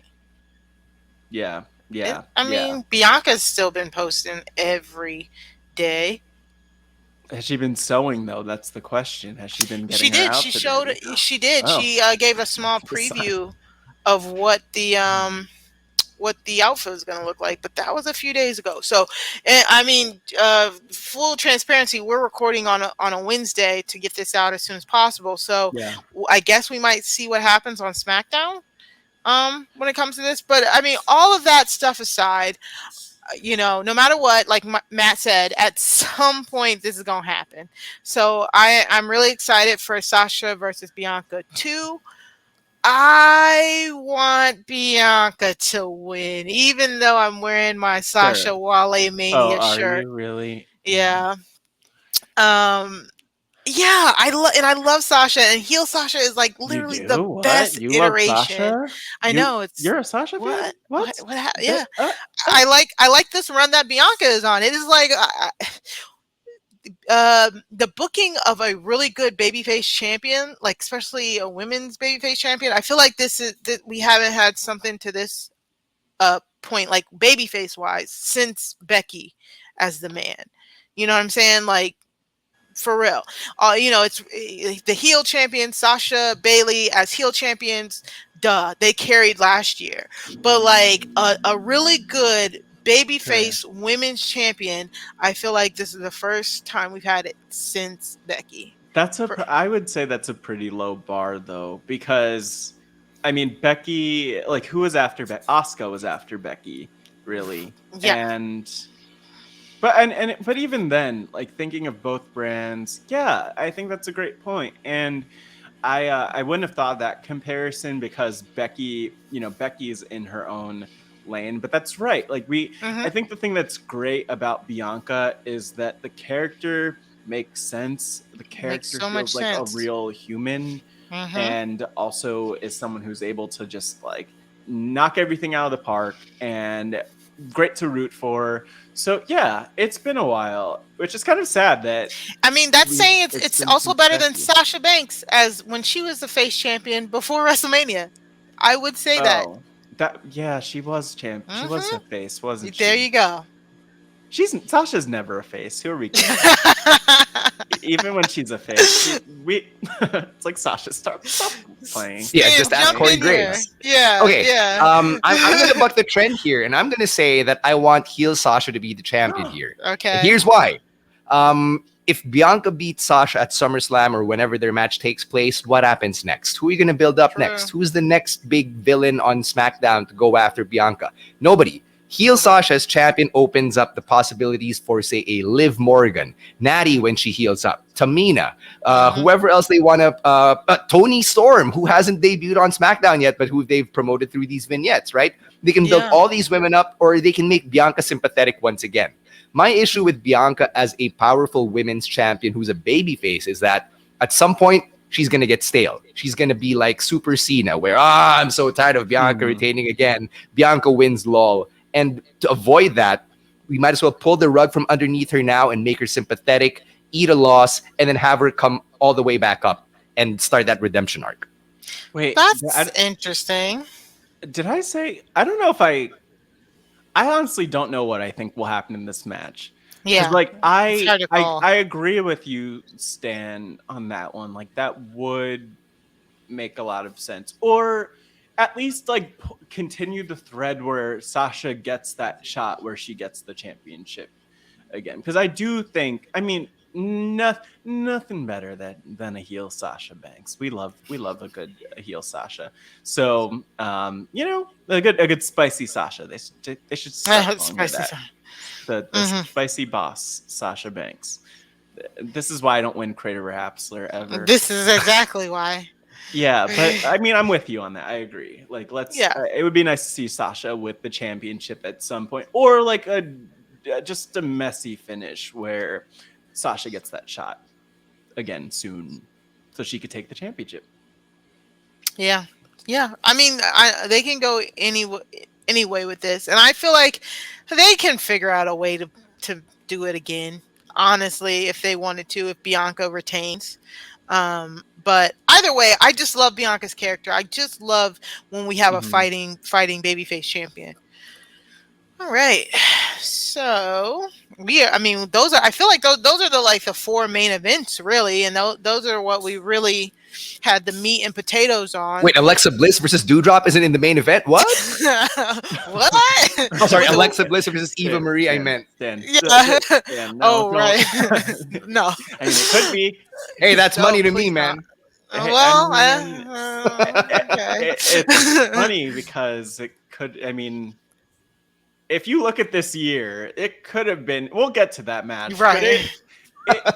I could see a world where it could main event a pay per view if things were built differently.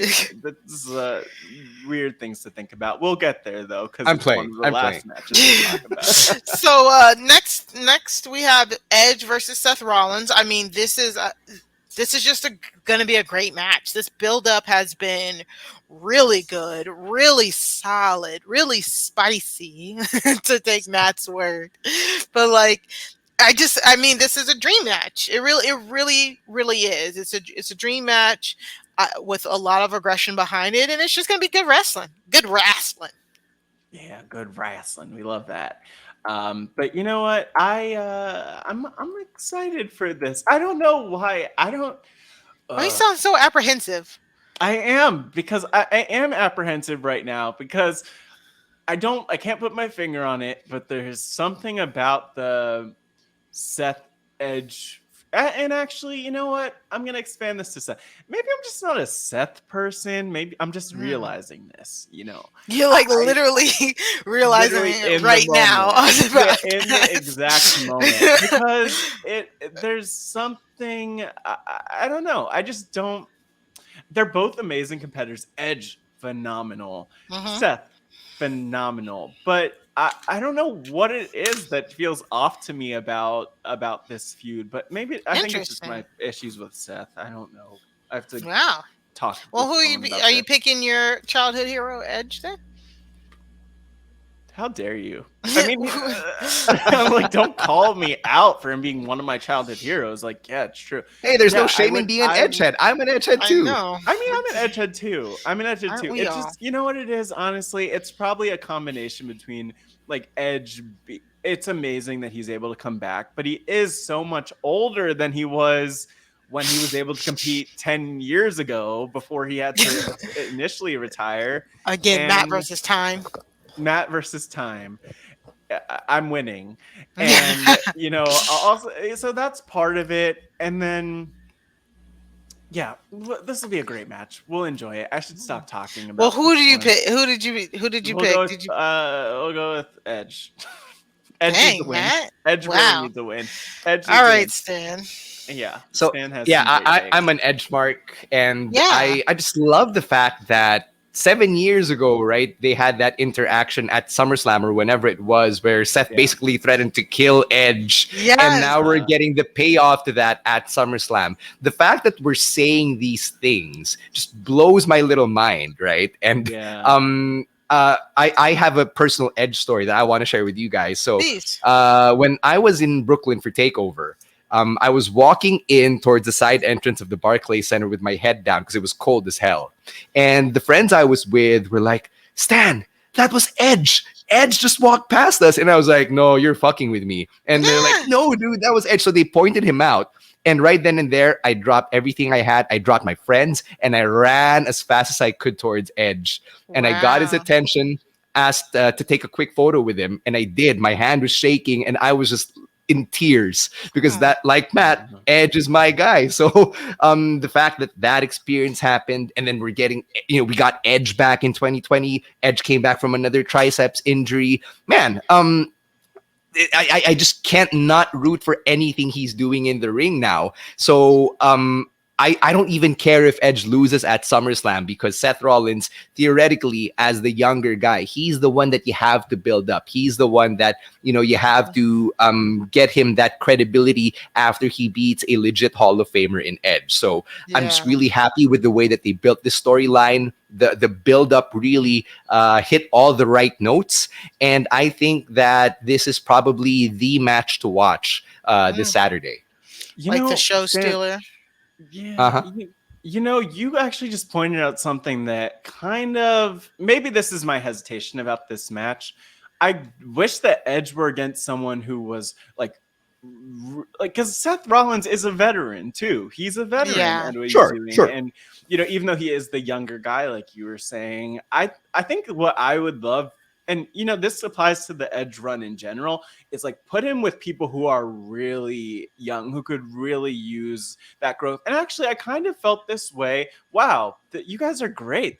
You're helping me work through a lot of stuff. Right now. So the other thing is, the Seth Cesaro feud, I also felt like, and I probably said on the podcast at some point, that I just would love to see a younger talent in that spot who could really be built up by the situation. I don't think Seth needs it, even though he has the ability to get up to the main event easily. And so that's the one thing I would say about Edge, even though that's a match we'd want to see. And there are lots of Edge dream matches that I think they're kind of giving to us, which is amazing. Just I would love to get him. I don't have a name. I'm not going to drop any names, but really some people who are like, who just got there in the last 5 years or so, like people are brand new. It'd be great to see with Edge, just because who would have thought we would ever see that? Yeah. Here's a question for you guys. How nuts is it that Christian is probably having a more successful return to the ring than Edge right now? Because, say what you want about Edge being in this spot, having won a Royal Rumble, main event in WrestleMania. Christian is the face of another company again in 2021. Yeah.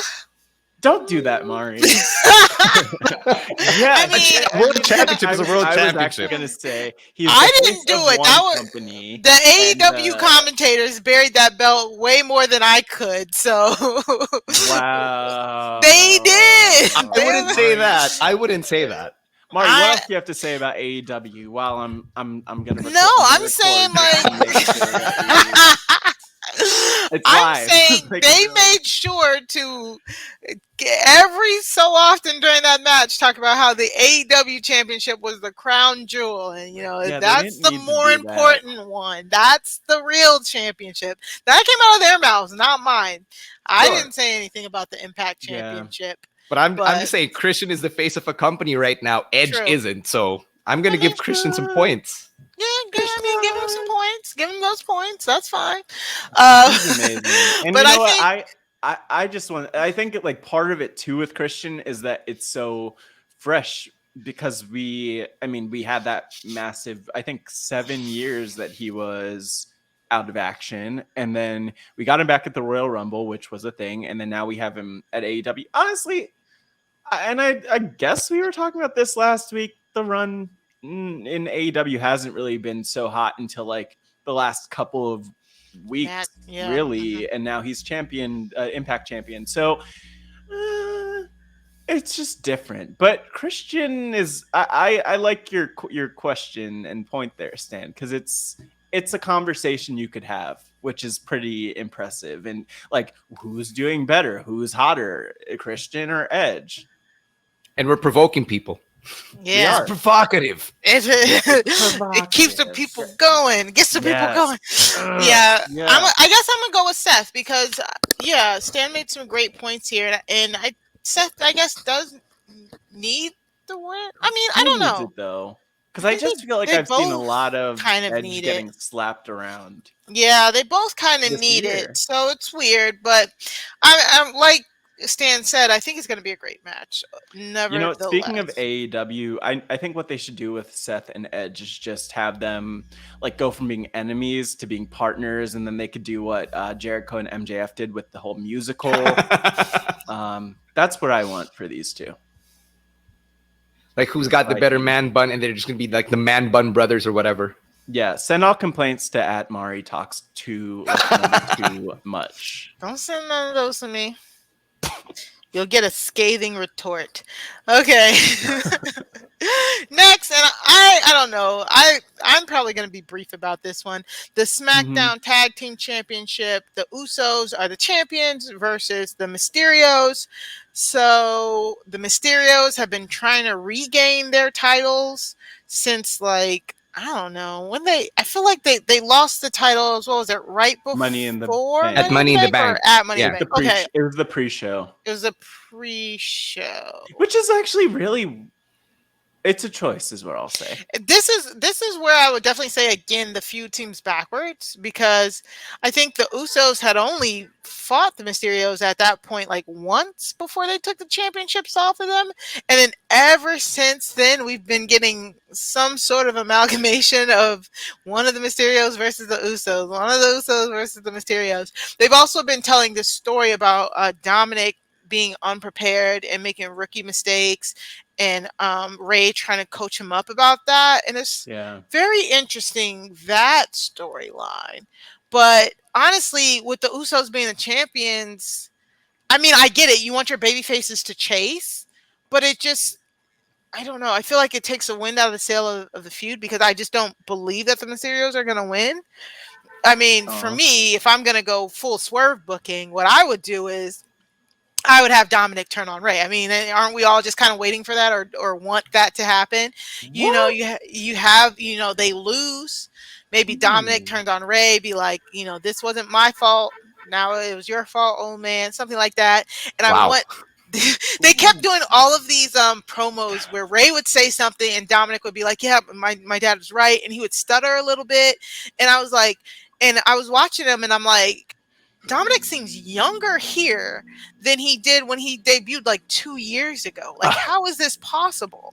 And I would just love Dominic to turn on Ray and then like the next night come out like in like a suit, kind of like blinged out and Uncle Eddie was my real dad. yeah, yeah, something just so like out of the box and just.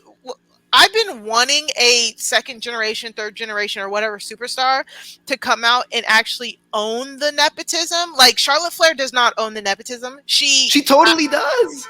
No, not to me. Like she says, yes, I'm a Flair, but I got here on my own. No, you did. What about you the know? whole opportunity promo? Like, I am the opportunity. That's totally embracing the nepotism. I don't think so. I think that's her being full of herself. I think she does believe she's the opportunity. I think she believes she's Because the greatest. nepotism.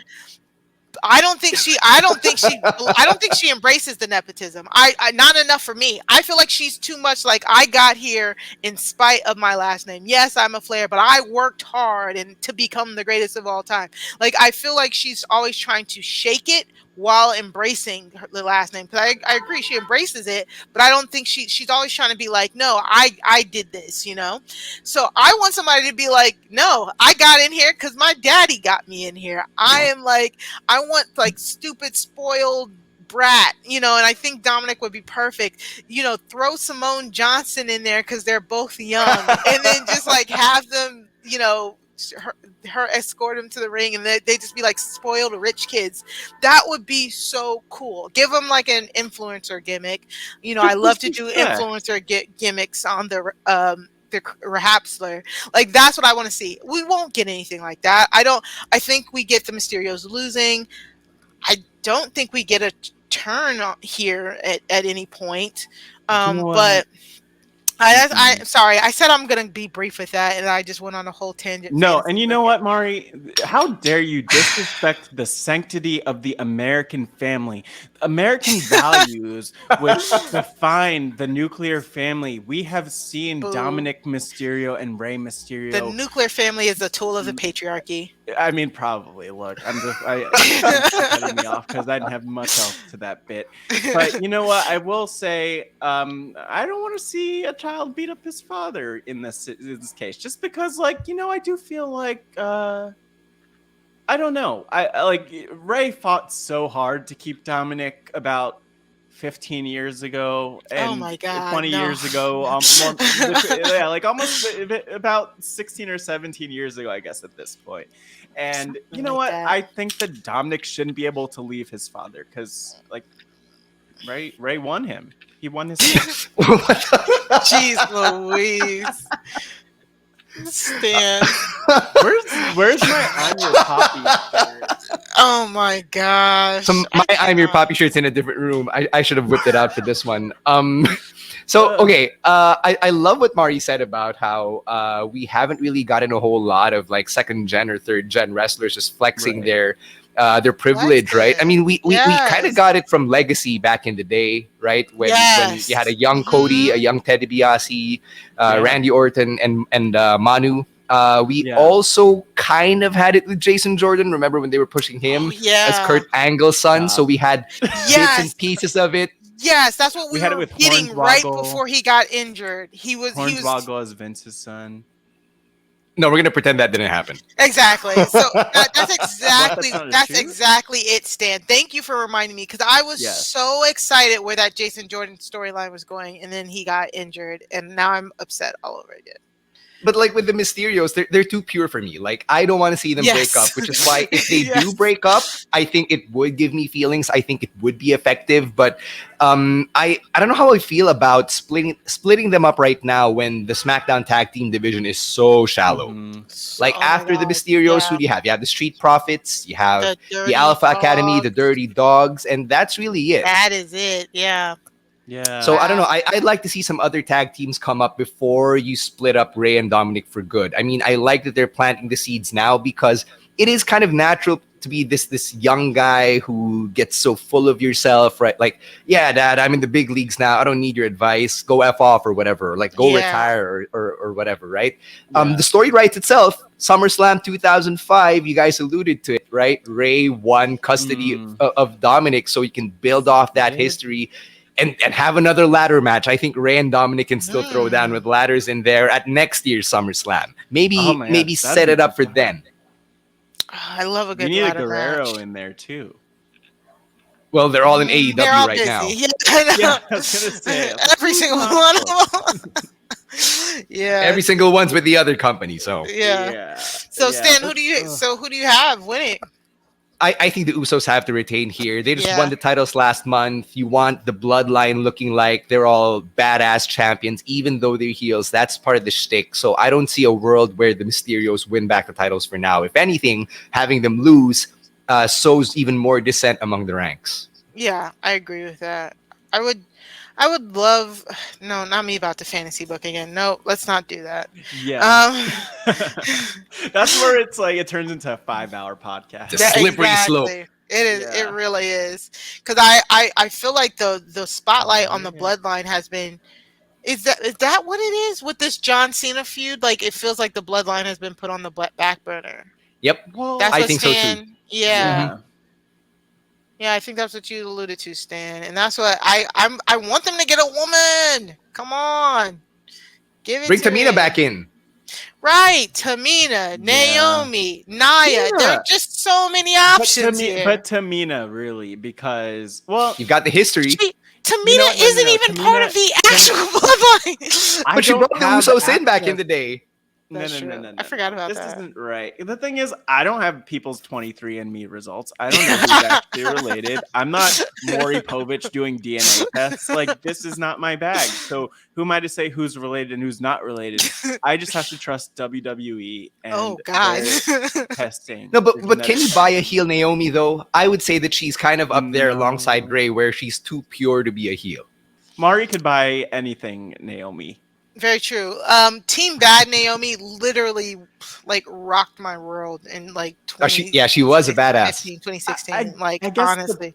The problem with that is that if you really like want to do a heel Naomi, right? Like she would just, in my mind, the way I look at things, just adapt her moveset so it's a lot less exciting. She did. You don't remember? She used did, to do but- her it was like the Rings of Saturn style submission move.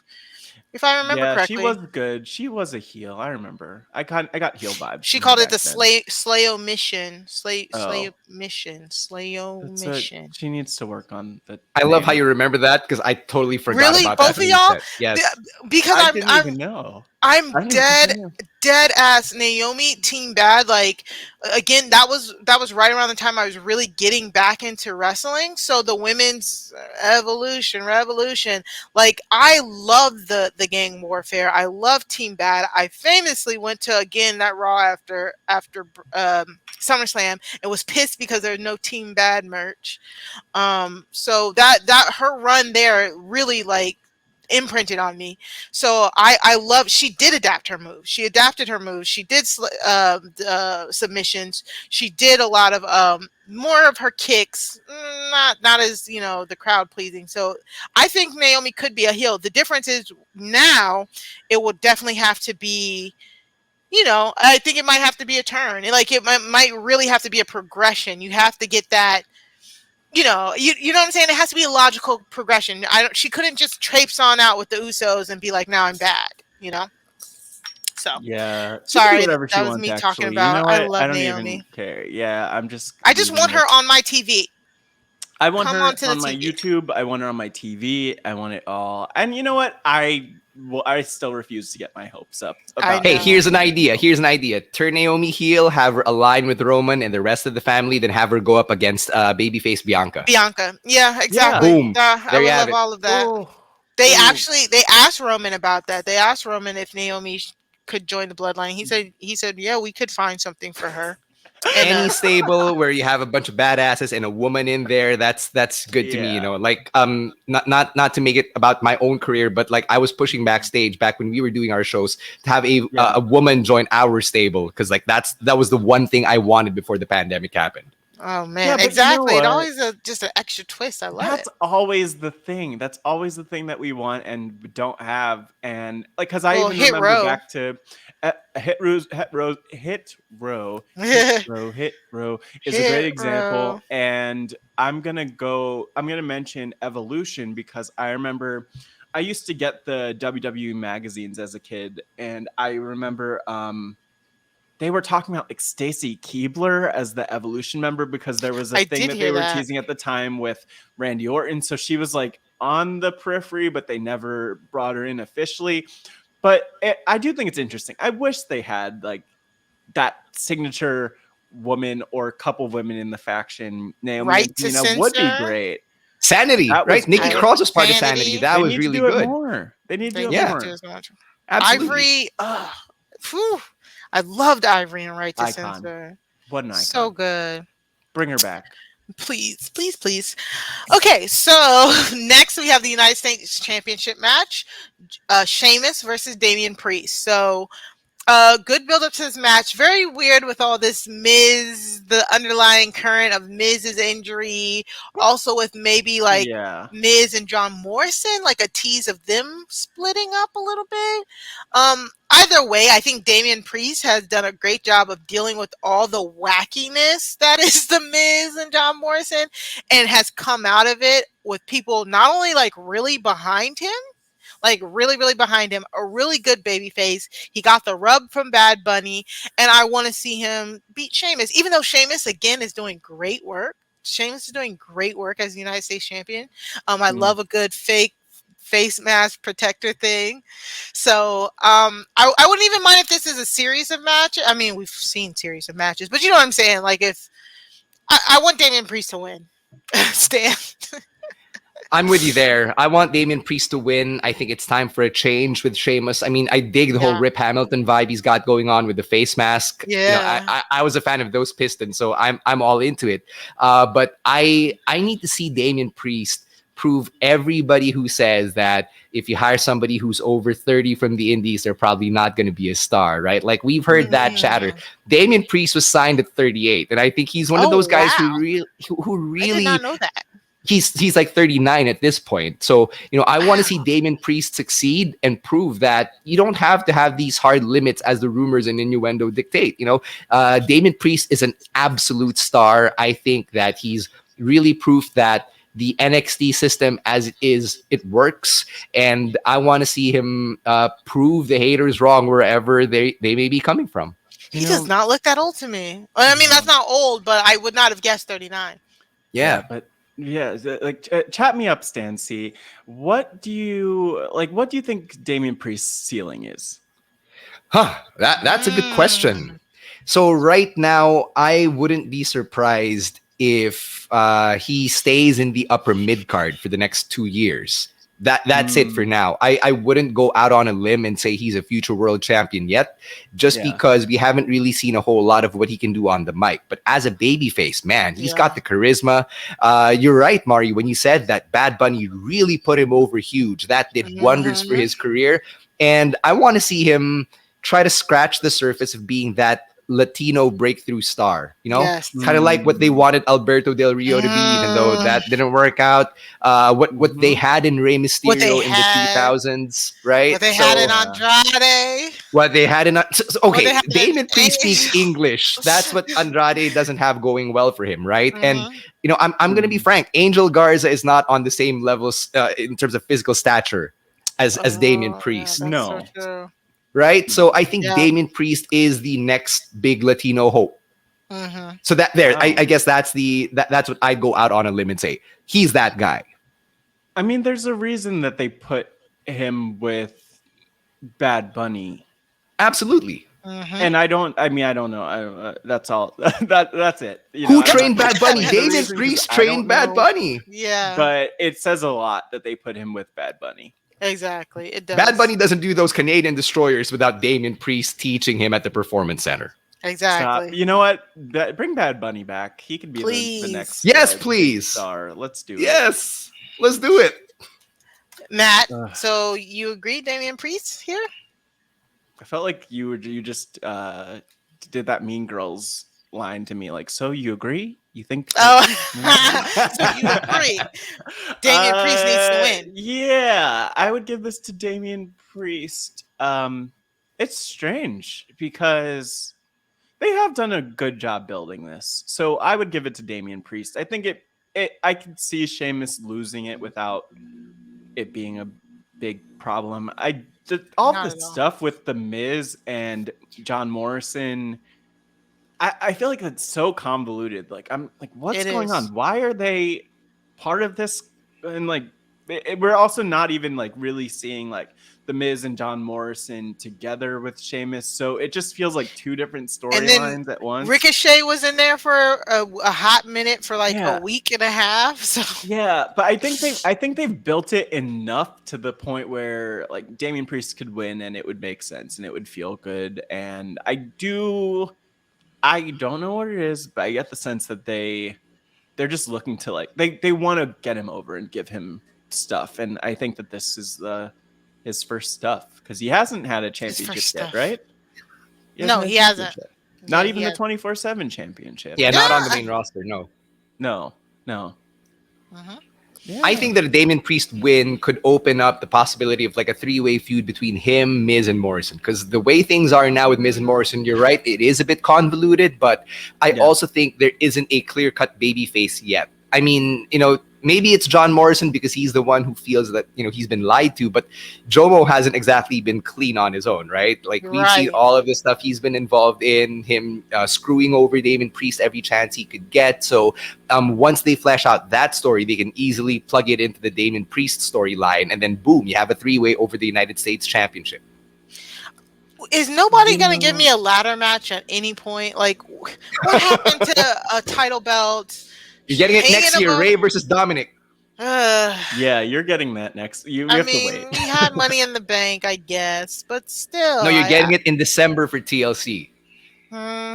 See, that's the thing. I don't want it. We don't then. want I that want at it now, TLC. and I want it random. Oh, you're I getting want it at that TLC because it's WrestleMania. December. Yeah. It's that time of the year. Yeah. It is. Okay. Well, I'll just also maybe I want to put out like I just want to say it just in case that I could also see a world where I don't see again. It feels like they're so separate, even though they have Damian Priest as the commonality. But a world where like the Miz screws over Damian Priest, and then we have a situation where somehow it's like Sheamus and Miz with John Morrison, but John Morrison who then like defects to Priest, and then it's like Miz versus Morrison, Priest versus Sheamus. I could see that happening. Now you're just writing 4 episodes of Raw. I just want to, yeah, like on the fly. May even be more than that. So I just wanted to say it because that seems like it could happen. There's your road to Clash of Champions or whatever. And I don't want it. I don't want it. I don't want it to blame me. No, you just manifested it, man. It's gonna happen. Yeah, I think I did, or I did the opposite because I just de-manifested it, as the kids probably say. I don't know if that's how that works. I don't have a dictionary. Yeah. So next up we have Drew McIntyre versus Jinder Mahal. I think this feud is just like it's a very fun feud. It feels like it's one of those like it's I guess it's supposed to be kind of like an Attitude Era style feud because they're feuding over stuff like swords and like motorcycles and stuff like that, but also drawing on their history as like friends and everything. And I liked how this week Drew had a handicap match versus Veer and Shanky, which is like Jinder Mahal's two his entourage, his goons, lackeys, all of the above. And so if he lost, then he wouldn't be able to bring the sword to the ring, right? And if he won, if he won, Veer and Shanky were banned from ringside. So he won, and Veer and Shanky are banned from ringside. I'm getting angrier with every second, just thinking. Can we talk about the sword? What's wrong with the sword? Yeah, what's there to talk about? What's wrong with the sword? I know. It's a sword. This is pro wrestling. You can't just kill people. Okay. You're talking to somebody who collects swords, so I don't know. What differentiates that from like Elias's guitars or Francesca 2? Yes. You said what? Did you threaten me with the sword? No. If I threatened you, you know it. Oh god, I'm not ready for this. I'm really not. You know what? Let's just move on. No, I look. It's strange. It's just like I know what a sword could do, and Mm-hmm. it does not belong in a pro wrestling ring, and they should ban the sword. This is what look. I have a number of hills I'm willing to die on, and you've heard them all on this podcast. The last one was the contracts, but this one is the swords because swords have no place in wrestling. Like, what are we gonna have machetes next? I mean, you've got Ridge Yeah. Holland carrying a nightstick like he was the big boss man. So Okay, but how that's is a that different from a nightstick. sword? I mean, nightsticks are questionable for multiple reasons. But machetes and swords, I just don't want anyone bleeding around here. This is In true. that But kind of way. doesn't he normally leave it at the top of the ramp? Like he puts it into the something and You then it know just what? stays there. I'm just gonna stop because I just remembered AEW at the pizza cutter a couple weeks ago. Oh, So you know what? The sword's great compared to the pizza cutter, as long as no one's getting. I'm gonna hurt. agree there. Yeah, Yeah, let's go. I Maybe that's forgot all about dominoes. those. Sure. put up a poll. Someone needs Not to the put pizza up a cutter. poll. So who do you think's gonna win, Matt? um, no, I don't even know. I don't even know if I just said it. Let's go with Sheamus. Wait, is that what we're talking about now? You're talking about Drew and Jinder. Sheamus is gonna win. No, Drew's gonna win. Like, how could Jinder win this match? Like, it's not Yeah. happening. No Veer and Shanky. Drew is the baby face that has a great push. Drew's definitely winning. Stan, what are your thoughts on the feud though? And I feel and your bad that prediction. I mean, I feel bad that Jinder's kind of looked like a chump throughout the build-up. I Yeah. really expected a lot here. I expected Drew and Jinder to really make Jinder look good, but for Oh, one reason or really? another, Jinder has looked like a bumbling fool throughout Yeah. this entire month. Very cartoony. Very Yes. cartoony feud. Yeah. It's so early 90s, and when you think about how grounded Mhm. wrestling supposedly is in 2021, and I mean, I appreciate that they're not going with like Indian stereotypes and whatever, Yeah. right? Right. Like, that's one thing I'll give them credit for. But The bar geez, is so low. yes, you said it, not me. The You know, bar is I so low. I just want Jinder to look good. So if Jinder can look good in a loss against Drew McIntyre, I'll take it. But I need Jinder to win here. I just need Jinder to Oh. reassert himself and look like a contender again. Because if Bobby Lashley is going to lose the championship down the road, you're going to need all these heels who can match up and look credible as someone like Drew's a former champion, right? There's an Yeah. opportunity here to use what they've done with Drew to build Jinder back up again, to make Yeah. Jinder great again. Yeah, they've used every opportunity to make him look like Wile E. Coyote, like from stealing the sword and it's like a fake sword to Getting his like bike broken. yes, the bike broken, sending Baron Corbin to Yes. do his dirty work. It's been very just cartoonish. Or Veer and Frankie not looking credible. Yeah. Like, you've got these two huge behemoths Huge. and they haven't looked Yeah. dominant at all. Like, this No, 7-foot Shanky guy gets hit with chairs and stuff. Like, I get it, but if he keeps getting left behind in the ring week after week, then why does he keep defending Jinder and Veer? Yeah, why be exactly. big like that if you're gonna be All that pinned down? hype for what? Yeah. Yeah. Sad times. And you know what? This feud has been strange though, because they literally, like, just the other day, this week, they had another handicap match between Drew and Veer and Shanky, and then but they did that 2 weeks ago. So, like, I mean, granted, finish different, whatever, but like, just, I don't know. I'm with you, Stan. That Jinder, I get what you're saying with Jinder needing it. I just don't think he can get it because it's Drew. Like, we can't forget how the level that Drew is perceived is so much higher than Jinder. And think about how much more credible the Bollywood boys were as opposed to Veer and Shanky, and they're like half Veer and Shanky. And all all they did was just get like back body dropped through tables. Yes. So like, and that was pretty. That got them over a lot too. Right. Yeah. Wow. The more you know. The more you know. Yeah. Don't hinder Jinder, please. Don't hit. I mean, too late. He's been hindered. If he wins this, I mean, it's gonna be something like he's gonna do something like real, just next level cheating The style I'd sword. pop huge if Jinder shenanigans. won. Yeah, I I don't mind would it. I would I'm a if fan. I just need him to like slice Drew with the sword and then get the cover. Oh Because my then god. I'd be like, up, So I Mr. told No you. Swords now. Well, I mean, if Oh, you're you gonna have want a to prove a sword, point? Oh my gosh. if you're gonna have it, just use it. Hey, let's A call la Nick Gage pizza up while we're cutter. at it. Oh Yeah, god. exactly. A la pizza cutter. If you're gonna have it, No. do it. All right, let's get through these last few matches. Yeah. This stool that I'm sitting in is so uncomfortable. Um, so we got the Raw Tag Team Championship match.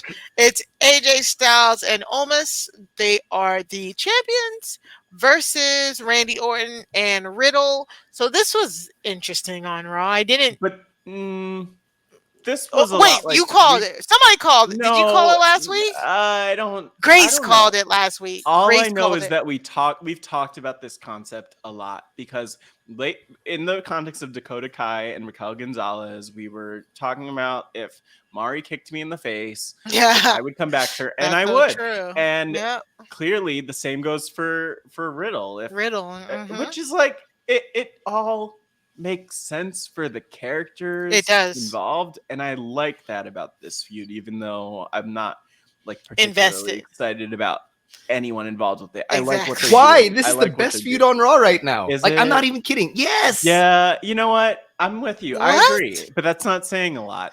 And it's I mean, true. yeah, How the could you bar is disagree with low. that? Yeah.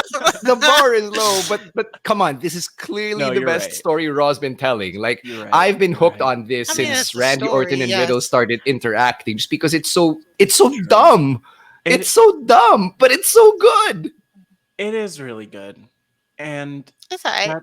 that but like I think this is the thing. If it keeps stretching out where they're on the same side, over it. We don't need it. I don't want them to have the championships.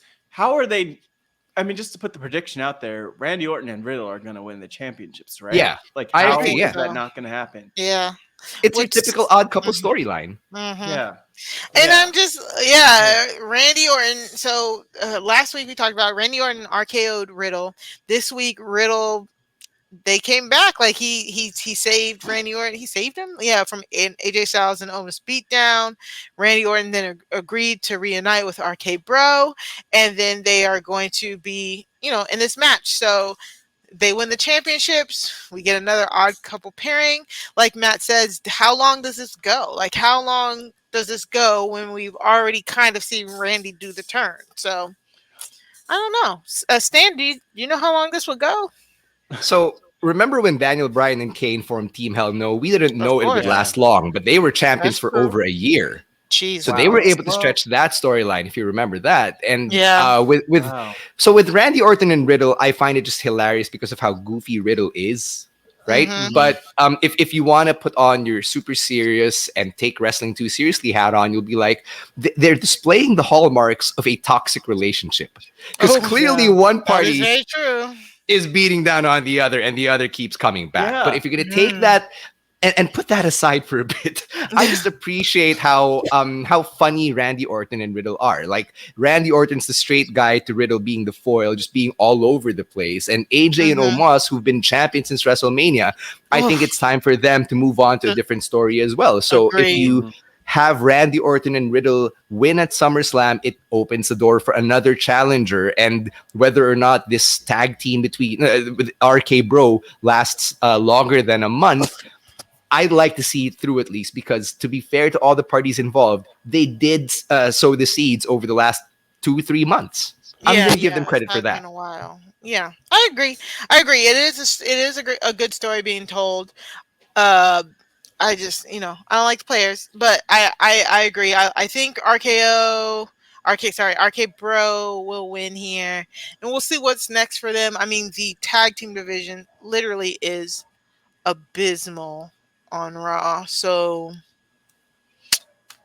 I don't even know who they could even face next. So, The Viking Raiders. oh, Mm, Nobody wants that. Ali and Mansoor are on the up and up. Yes. Oh, yes. Ali and Mansoor. Mari, That's this is where what I want to no. see. Look, I mean, I What? know what you want to see. Well, I want to see them in the picture eventually. Or he could have T-Bar and Mace in there as well because Ooh, they're a that's tag team and true. they exist. I So like them. We need to work on the tag team, but this is like perpetual struggle. Like that, It we just need is stronger tag teams tag teams. overall. Yeah, overall, I agree. Okay, so finally, the final official match is Alexa Mhm. Bliss versus Eva yes, Marie. I've been waiting for this. Have you really? I love how you're just not amused. No, seriously, I have been waiting for this because I'm I so love caught off Alexa guard by Bliss. that. What? Stan C is an Eva Marie stan? Do you? Well, I wouldn't call myself an Eva Marie stan, but I appreciate what she brings to the table. Like, because of Eva Marie, Piper Niven is on the main roster. Like, she's got a role for herself, right? I'm Yeah. not gonna dump on Eva Marie for that. And it's not like Eva Marie. I wouldn't know the backstage goings on and all that, but it's not like she probably went up to Stanford and said, "Hey, put me in a huge SummerSlam feud and put me up against Alexa Bliss or whatever." Right. So yeah. I'm not gonna hate her for that. If anything, it gives everybody something to do. And Alexa Bliss is Yeah. on SummerSlam. Yeah. Yeah, Yep. and I was about to say, well, earlier when we mentioned this that like Alexa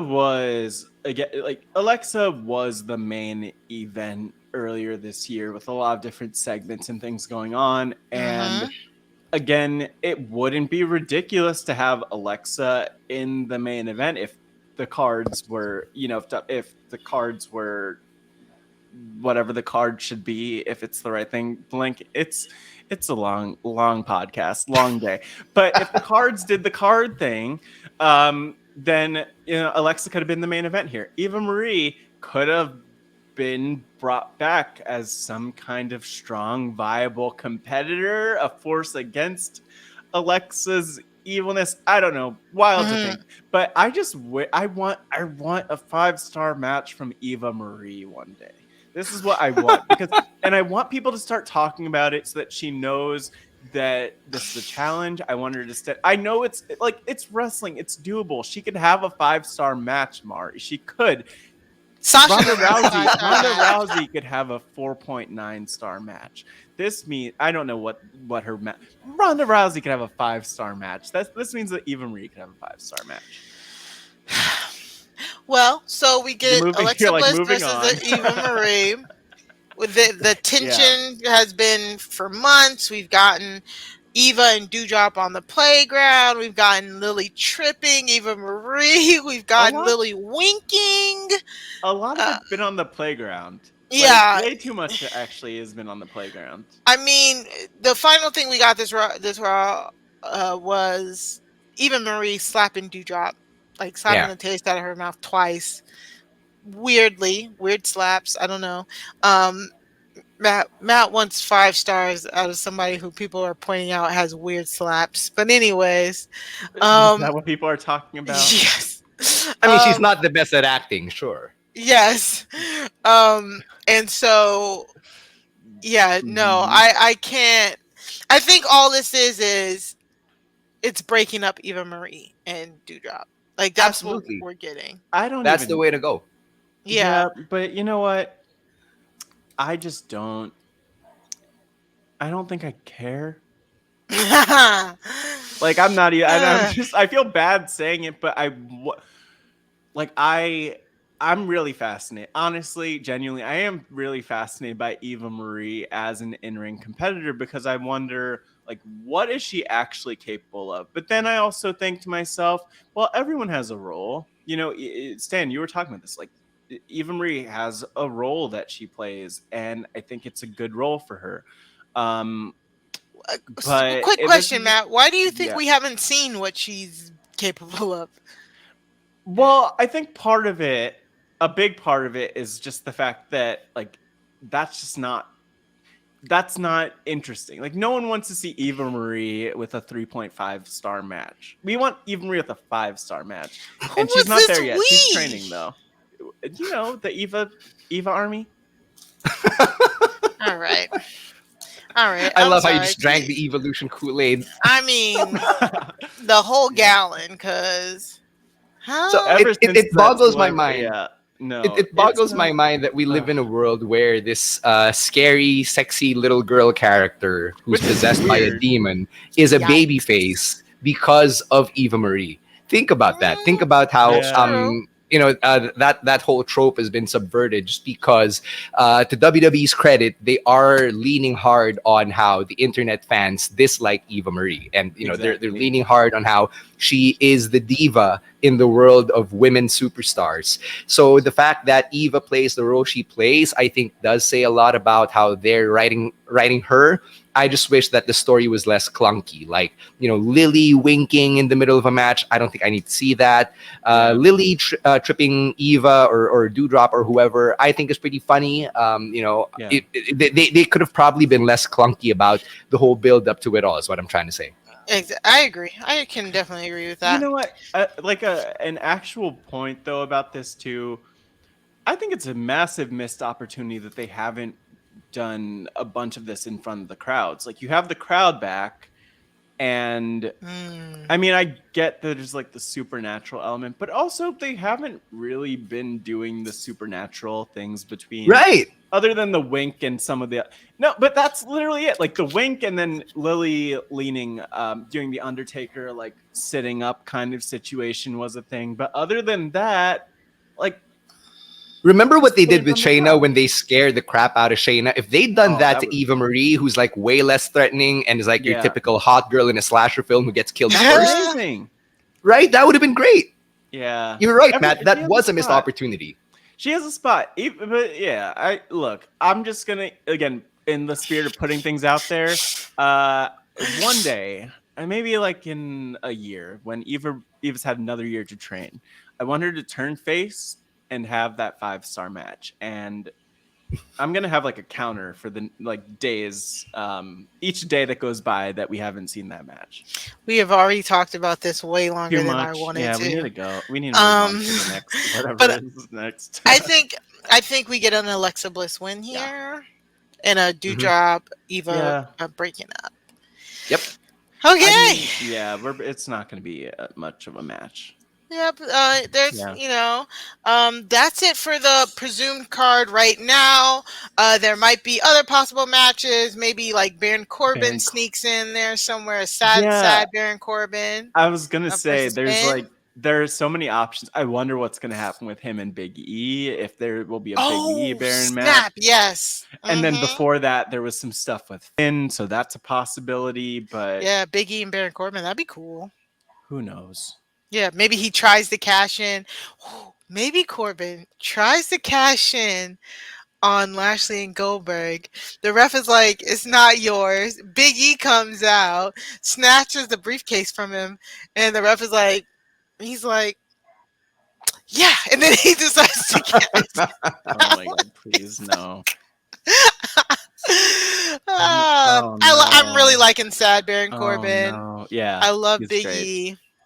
I did forget about that till like 2 seconds ago when you just said it about the last thing he did was push Big E and snatch the briefcase. Yeah, that's a So pretty that'll be big funny. cliffhanger. They'll No, probably there's something to it's be on said about it. Yeah. SmackDown. Yeah, Yeah. I'm pretty sure The they'll bum ass hammer it Corbin out. story is actually told well. So Like I would good. say that it's so good because it really hammers home the continuity of it all. Like normally you're supposed to be sympathetic to towards someone who's down on their luck, who's struggling Yep. financially, but this is a douchebag who has bullied nearly everybody that he's come across, and someone who abused his power when he was at the top of the Oh, world. yep. So Mhm. now that he's getting his comeuppance, it's great, and it kind of also helps that the optics of it all, like when you're an alpha male who's straight and white, it's kind of hard to be Mhm. sympathetic towards you, right?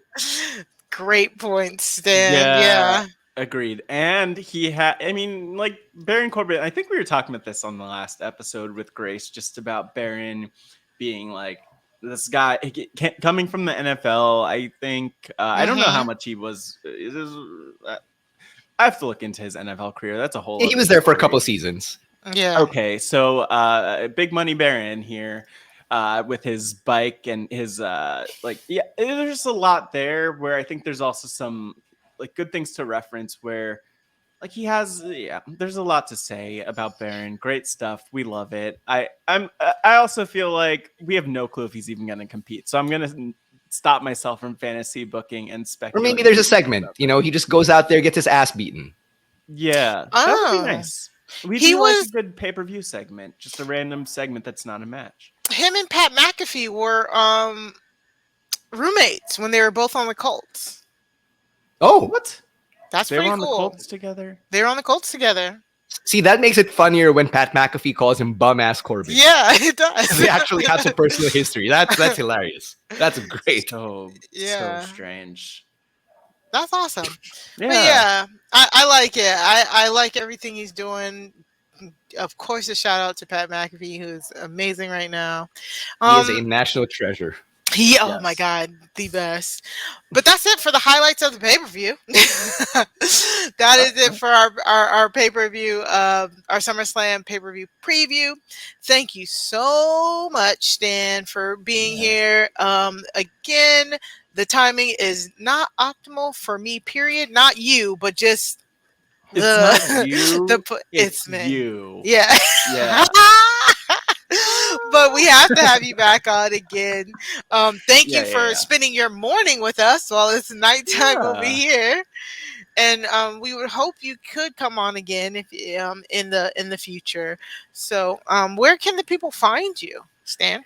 Yeah, totally appreciate it. You can get my takes on wrestling and the International Survivor franchises over on Nice. Twitter at _StanC. That's _STANSY. Same handle over on Instagram. That's where I promote the voice work that I do, the documentary I'm a part of about my Chinese Filipino heritage. So that's all there. And if you just want to chat about whatever, Twitter and Instagram, that's the place to go. If you want to catch that documentary where I do give takes as well, confessional style, like it's reality TV, you can check it out on facebook.com/Chinoy TV. That's spelled CHINOY TV. They upload episodes every Tuesday in US time. So And there. we'll link that, right, Matt, in the Yeah, show. we're Yeah, gonna link I can it. send you the links. Yeah, And we're gonna shout it. And Stan, awesome having you. Awesome that you could be here. We said it up top at the beginning, but you have been an incredible supporter of the Wrestling Incredible. Rap. Our number one Stan. That's your official title. So thank you for that, Stan, and happy to have you. And I think this is probably where I plug. Do I do plugs here, Mari? Is that what Yeah, I you think? do. It's your Oh, turn. good. Look at that. Yeah. I know how the show goes. Matt Scott GW. Just follow me there. And the Wrestling RHAPup's a place to find me. There's probably other stuff to plug, but you know what? I don't know what it is. I can't think of it. It's It's late enough. late. So you know what? Just like I'm gonna plug coffee and coffee All for right. keeping me awake. Sleep also want to plug that. Shout out to sleep. Yeah, Matt Scott GW, hit me up on Twitter and of course all the places where you could find the Wrestling RHAPup. But Mari, where should the people, where do you want to be found by the people? You can find me on Twitter and stereo at Mari Talks Too Ooh. Much. That's two like the number two. The You can number. find me every week here on the Wrestling RHAPup podcast with Matt. You can also find me. I just did last week. I was with Sasha Joseph on the Love and RHAPup podcast, and that's where we do the Love and Hip Hop Atlanta recaps over there. That was so fun. Me and Sasha we're just going on and on. So if you want to talk about Yeah. Love and Hip Hop, but also listen to us talk about us being crazy in high school, go listen to that. So I will yeah. admit, as a side note, this is one of the few podcasts that Mari's on that I haven't listened to, but I have seen quotes from it posted by RHAP out of context, and I've seen those too. Yeah, some wild stuff. So yes, we did. It was such a fun. Like I normally, when I tell you, I don't listen to myself that often. I don't go back and listen to some of the podcasts. I listened to me and Sasha, and I was cracking up like I was just doing the conversation with her. So it's so fun. So please go and check that out. Go and support Sasha. and the Love and RHAPup podcast. I will also the secret is out. I just got a notification. I will be on the Survivors rankings for the best fourth best season, which is Micronesia. Yeah, me and Rob and Lindsay. Ow. Yeah, that'll be on Tuesday. So the good thing is I'll have my setup, but incoming 5-hour podcast apparently. So can't wait for that. Can't wait to do it with Rob. I got some shows I gotta go watch. So, Yeah. I was gonna y'all say. can definitely catch me there. But also, again, just like Matt and Stan said, you can Yeah. always find me on Twitter. And you know what? I'll Mhm. also just say the Big Brother season is continuing. By the way, Mari, Yes. I think with that announcement, I just dislocated my jaw. So Ah, I'm really sorry. happy for you, but I'm gonna need the time off from podcasting until our next Okay, well, podcast however to recover however from you that need. one. There you go. Yeah. Hmm. But yes, check us out. Also, you never know when we'll pop up for some of the Big Brother 23 coverage. Yes. And those are the things for Those are now. all the things. Again, Stan, thank you so much. Any last words, any final thoughts about this SummerSlam or anything from the week? Yeah, I guess I just want to say thanks to the two of you as well. I've been wanting to podcast with you for a long time, basically since you guys burst onto the scene, because I just really love talking to people about wrestling. It's what really Yes, got me so into fun. the internet, the wrestling internet in the first place. So I really appreciate this. I'm looking forward to joining you guys at the watch party for the patrons this weekend. Mhm. If there's a Yeah, watch party sure. or over on Discord or Who wherever we knows? chat, Who knows? right? Who knows? And if people want to catch my interviews with other wrestlers from the scene, whether they're in WWE or elsewhere, you can check out the Wrestling podcast on Spotify. We've got Yes. interviews there with Drew McIntyre, with Pretty Deadly from NXT UK, Awesome. Robbie Eagles of New Japan, Jeff Cobb, Thunder Rosa of AEW, bunch of others. So go check that out because there's so much content out there. There is so much content out there, so please support your content creators. And thank you again, Matt and Yes. Mari. Man, you made my day. My day's barely begun. Well, you made my night. My night is done, and I'm tired. But I appreciate it. Everything that Stan just said, we'll link all of that in the descriptions. You can also All of find it. our highlights of the week in the description, either on the YouTube channel or in your podcast notes. So thank you, everybody. We will see you back next Saturday, not this Mhm. one, for Wrestling RHAPup podcast. Until then, watch out for any flying elbows. Bye. Bye.